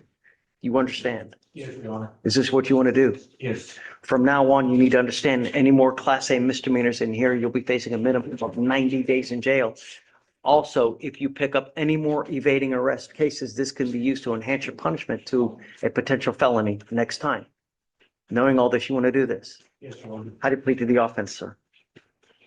Guilty or not guilty? Guilty. I'm going to find you guilty. Follow it. Good luck to you, sir. Thank you, sir. Thanks. Thank you, Ms. Henry. Hi, Your Honor, may I vote? please. Mr. Longmont here on behalf of the fugitive case. Hold on. Wait for day, I can't do it without. Sorry. He's on his way. Give us 2 minutes. He's on the way and then we can pick it up. Sorry. Yes, May I be excused? please. Don't go far. Oh, no, I won't. My client. I'm ready when you are. Hey, I have to give you a cause number. Are you- The stage is a record. Yeah. 2593071.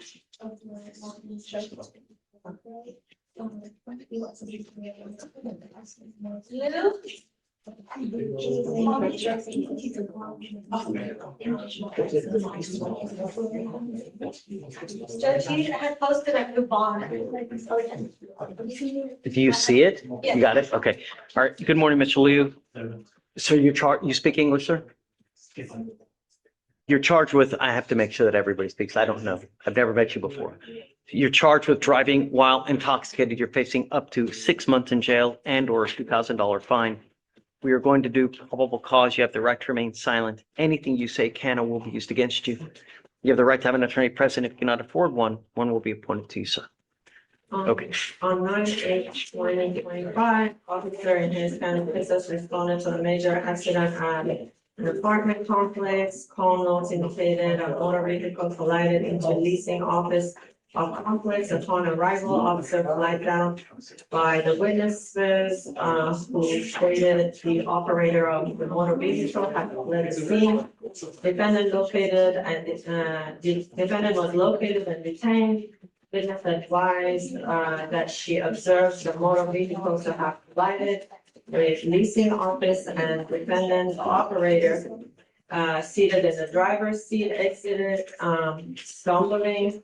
Witness advised defendant, tried to reverse out of the leasing office, but defendant stumbled and fell into a flower bed. Officer observed the defendant to have a strong odor of alcoholic beverage, glassy eyes, glassy watery eyes, slurred speech. Defendant advised he had 2 shots. Defendant refused SFSCs and DIC was read. Blood warrant was executed. The result was 0.129. Got it. All right, sir, I'm going to find that there's probable cause to go forward with your case. Does he have any priority to be licensed? Does he have a license? No, Judge. No priors. Mr. Liu, I'm going to find that there's probable cause to go forward with your case. As a condition of your bond, you were ordered not to consume alcohol, illegal drugs, or unprescribed controlled medication. You will be randomly tested. If I find that you're using, I will revoke your bond and put you in jail. Stop. You have the right to remain silent. Now it's just not the time. We will give you an opportunity to go hire a lawyer. You need to hire a lawyer. Any and all questions you may have, ask the lawyer and they can properly advise you on how to go forward. As it stands now, we're going to have you sign a reset. I'm going to have you sign bond conditions. At that point, we will give you a new court date. When you come, please come on the court date that we give you. And then at that time, when you do, please have a lawyer, okay? Please. Just, what's the question? I just need to release you the fundamental, I'm gone, that's why. That's when you can. When are you going and where? Next week, I'm lawn, or so it's long in advance, and so therefore I just want to see if I can travel. So let's do this. Try to hire a lawyer, okay? And then see if they can come in before your trip. I don't want to start talking to you about things and, you know, you need a lawyer. So we will give you time. Don't miss court. Oh, also, Mr. Lee, you have already missed court once. Do not miss court again. Please.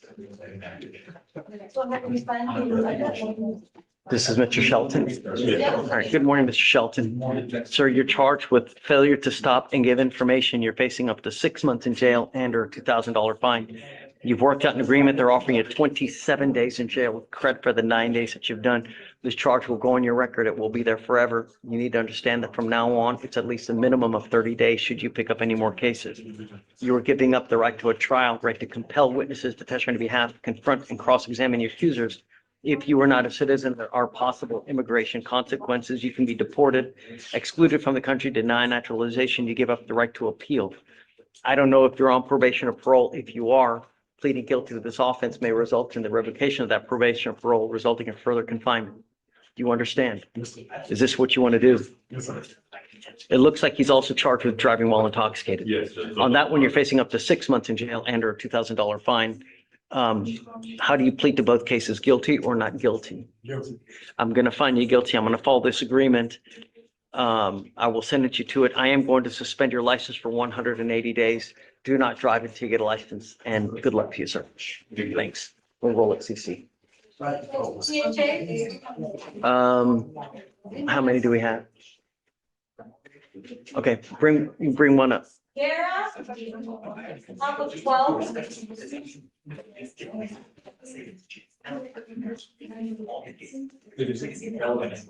Mr. Garrett, do you have a lawyer today? No, sir, I'm a lawyer. I'm away from Yeah, stop. We will give you more time. Head on over there. We'll give you a reset. Bottom of 13, Jonathan.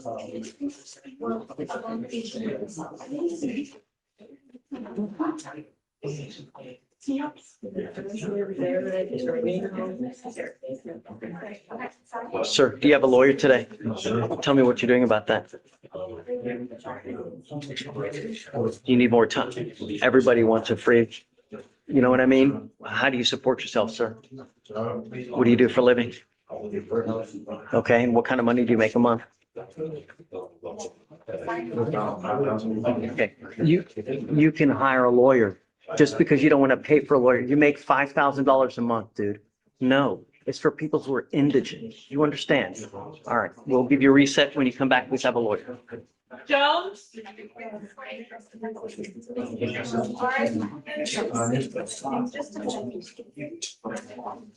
Page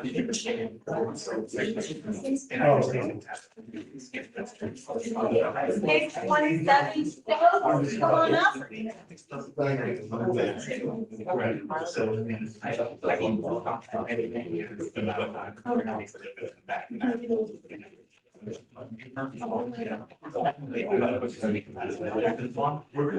You said what page?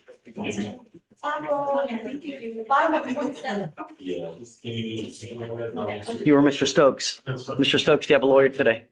Do you have a lawyer today? No, I'll explain that. I'm not sure. No. We don't. No, you have the right to remain silent. Exercise that right. I've got a bunch of DAs here. Whatever you say, they're just going to try to use it to prove guilt. You need a lawyer to represent you, and that person can help you navigate through this thing. Yes, okay. You understand? Okay. So, oh God, this case is old. All right, we are going to give you another reset. We will have you step on over there. When you come back, please have a lawyer. Come on. Okay, hey, are you ready? Yes, Your Honor. Let's roll. Good morning. It's mine. Good afternoon, Your Honor. Ms. Longmire. Oh, you remember my name? I must have made it. Tell me, what's the last name? Brittany Hubbard, Hubbard. Your Honor. This is a fugitive case, Your Honor. Ouch. So she's on bond for suspended license, and then she picked up another damn case. No, Your Honor. Okay, That's not how. Tell me. But I know where you're about to go. So, Your Honor, Ms. Hubbard, that was a DWI. We were at the point of completion. She does not owe anything on her license but $25, money order, and she has to appear in person. We have that arranged with the sheriff's office in Ascension Parish. However, while she was in custody, I was notified by Ms. Anna, I believe, last week of her being a fugitive out in Louisiana. Okay, my client apparently waived. Hey, we're good. If you're waiting on us, go. We're done. Just, yeah, I don't know if any of you guys are waiting on us, but you're good to go. Yeah. But she waived it, right? However, I believe like a day later, this new case was filed while she was in custody. So she was under the impression, we had a pickup date and everything. She was under the impression that she was gonna be picked up. This new case was filed. And now, I believe the clock has restarted for her. I'm asking for a fugitive one to resolve the BWLI because Ascension Parish needs her in person at the sheriff's office. I know you guys can transport her there, but that will probably be maybe within a week or 2 weeks. I already have arrangements with her mother and or her girlfriend to get her there. In regards to this theft here in Harris County, I believe there is discovery now, but that's something we can definitely work out with this court, even if she is. But how does she pick up a theft if she's been in jail It since? was a 2B, I believe, Your Honor. I don't, she didn't commit the. But it says. The filing date was June 25th, but the offense date is May 20th. So it was afterwards, a detective called in and made it later. So what happened was she did waive on the 19th. About a week later, they filed the 2B because they likely called intake during daytime and then filed a 2B warrant. And so that superseded the extradition. And so originally they were going to pick her up a couple days out. Damn. And Right. That's how. I know. And I've explained to counsel, like, I don't believe she is a safety risk. I'm not even gonna try to claim that, but I do believe she's a flight risk. This isn't her first fugitive case. It is a relatively low level offense. She just doesn't do what the court tells her to do. So she's been a fugitive before, and this is an FTA. So technically, there are 3 times she told the judge she was going to do something, and then she. Have I given her a bond before? No, because she waived on the first setting. Right. And No, but with you said she had a prior fugitive case. no, in Louisiana. She was a fugitive in Louisiana. Same case? I don't know, Judge, because that one's further back, so I don't know. But I can, hold on, let me look it up right now. So that fugitive case was in 2025, in Staten Rouge. So like I said, I don't believe she's a safety risk. I just don't think she's gonna go back, so. Well, 1 year, she does have residence here, her partner is here, she's establishing a life here, she has a job. Yeah, but she don't do what she said she's gonna do. She was fine with me, Your Honor, here, and she's in court 14, Judge Padilla will issue a warrant. That is no question. I'm sure it had a warrant and then she didn't go back. Well, she still even, she hadn't made bond on And that. I made that. But- No, she was out of the. No, he's saying that No. she hasn't made the bond on theft yet, and we talked about that, and apparently she can, she just hasn't, so it's told either way. Maybe What I'm because- saying is I met her while, we've been in communication, I've consulted with her family. Hey, can you bring up Miss Hubbard, please? I think she's off. Oh. I should have asked if I needed to bring her. She might. She was. They sent her back. Oh, That's not good. okay. Do you wanna roll it over for, wait, hold on, what's that? We can do that. I mean, you said someone else was able to take her back, if Judge Brown's her mom? Yes, girlfriend is here, well, partner is here, with her here. I'm okay with it. I mean, it's, what does she want it for even? Just want it for larceny, hold on, I wanna check what level of larceny. It's like. 1.5K, and they requested no bond just because of the appearance part of it. Sure. And I contacted Louisiana. I'll set you a bond. I don't know how much. You guys see if there's something you can agree on. Probably, I mean, like I said, for the risk part of it, well, I don't wanna do it on the fly, but. No, but look, we have until tomorrow, right? Let's roll it to tomorrow. I'll set you a bond tomorrow.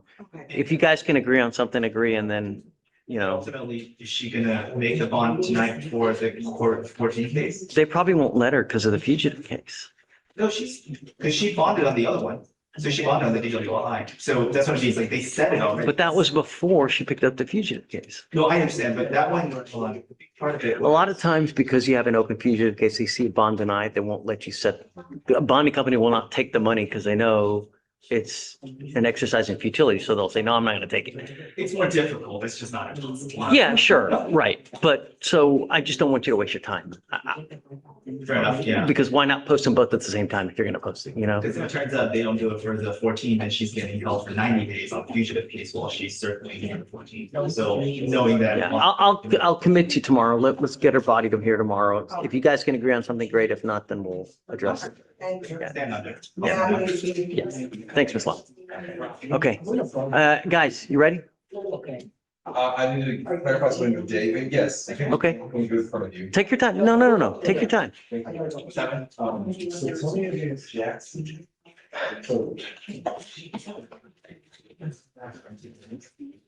Yeah. I know the release is going to be today. It could be in 2 hours, it could be in 7 hours. It's easily, you'll do it. I call them, this type of stuff.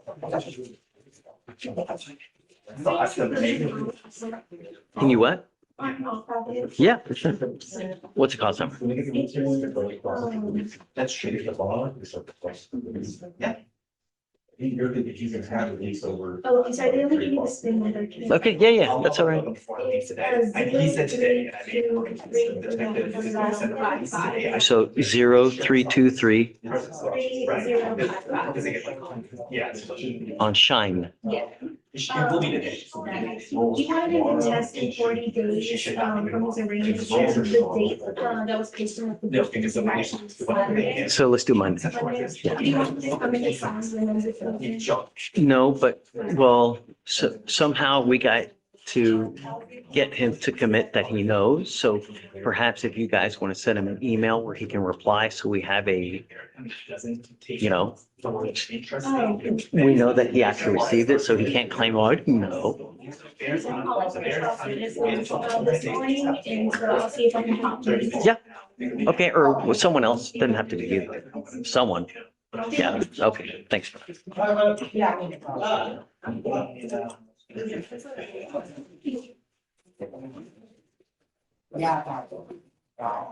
Have my case reviewed.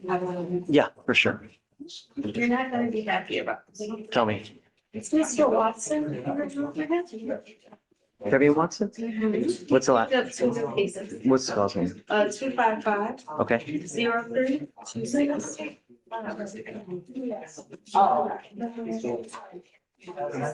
Delegate has stopped and give information of possession of the vehicle. It's gonna be on our document.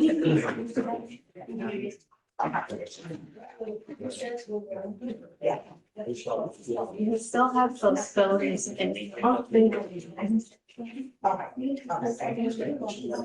Follow motion.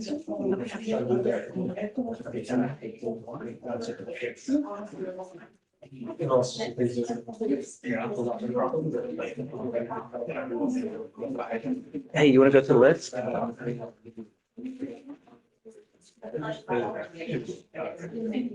you have a lot? No, stop him.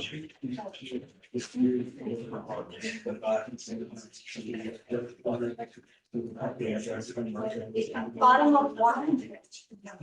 Except for SFPS, they'll. 5001. Hold on. Yeah. If you can't do it. Okay, 5001. Bottom of 14, set for arraignment, fell to appear. 2501. Top of 15, set for CHA, fell to appear. 2501. Top of 15, set for arraignment, fell to appear. 2501.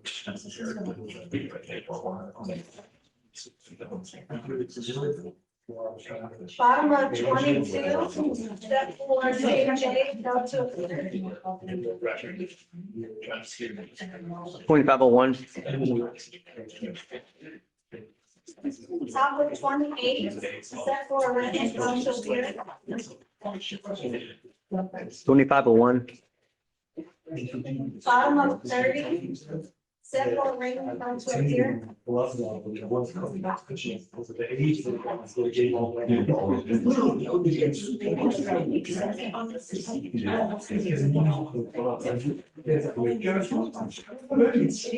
She goes, oh, what?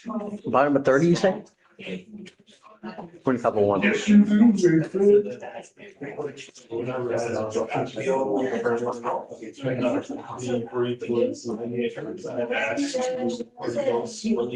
Hey, guys, we're done.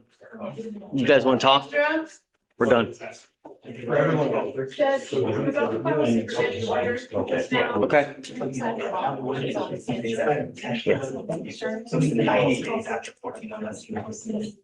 That's, yeah. Oh, God, there's a lot of stuff. Well, technically you do it later.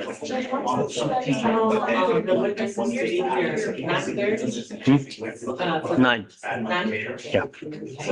I mean, that's perfectly fine. For Miss Jones, right? So, yeah, something and then once it, that's why it's a whole day. Oh. When the mayor is doing it. It's up to them. Actually, no, it would be the same time days, because never mind, I think that, so if you wait on them, then it. Yeah, because we both. And then see if it makes sense, if there's that, okay, so yeah, because I don't know if you see if I'm doing Harris County alone. I would be very surprised. You know, a lot of history, that's just the worst area. No, I mean, all of them. No, I mean. All of them are speaking yeah. Oh, okay, I didn't know. That's why it's the fire.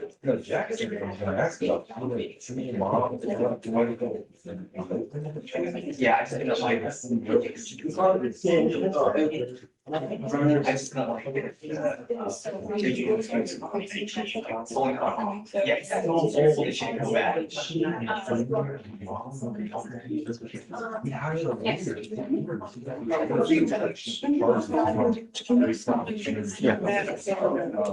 Okay. It's a very bottom. Very bottom. What? Oh, Oh, okay. right there? Yeah. I mean, it's still just say, the.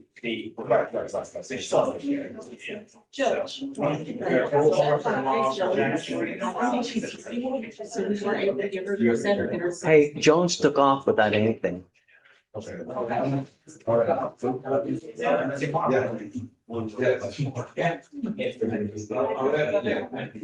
Top of 14, Yes. so 5,001.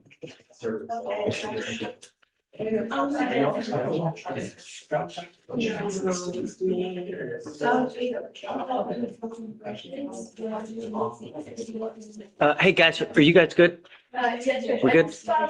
Justin, you good? Yes, Judge. Okay. We are done.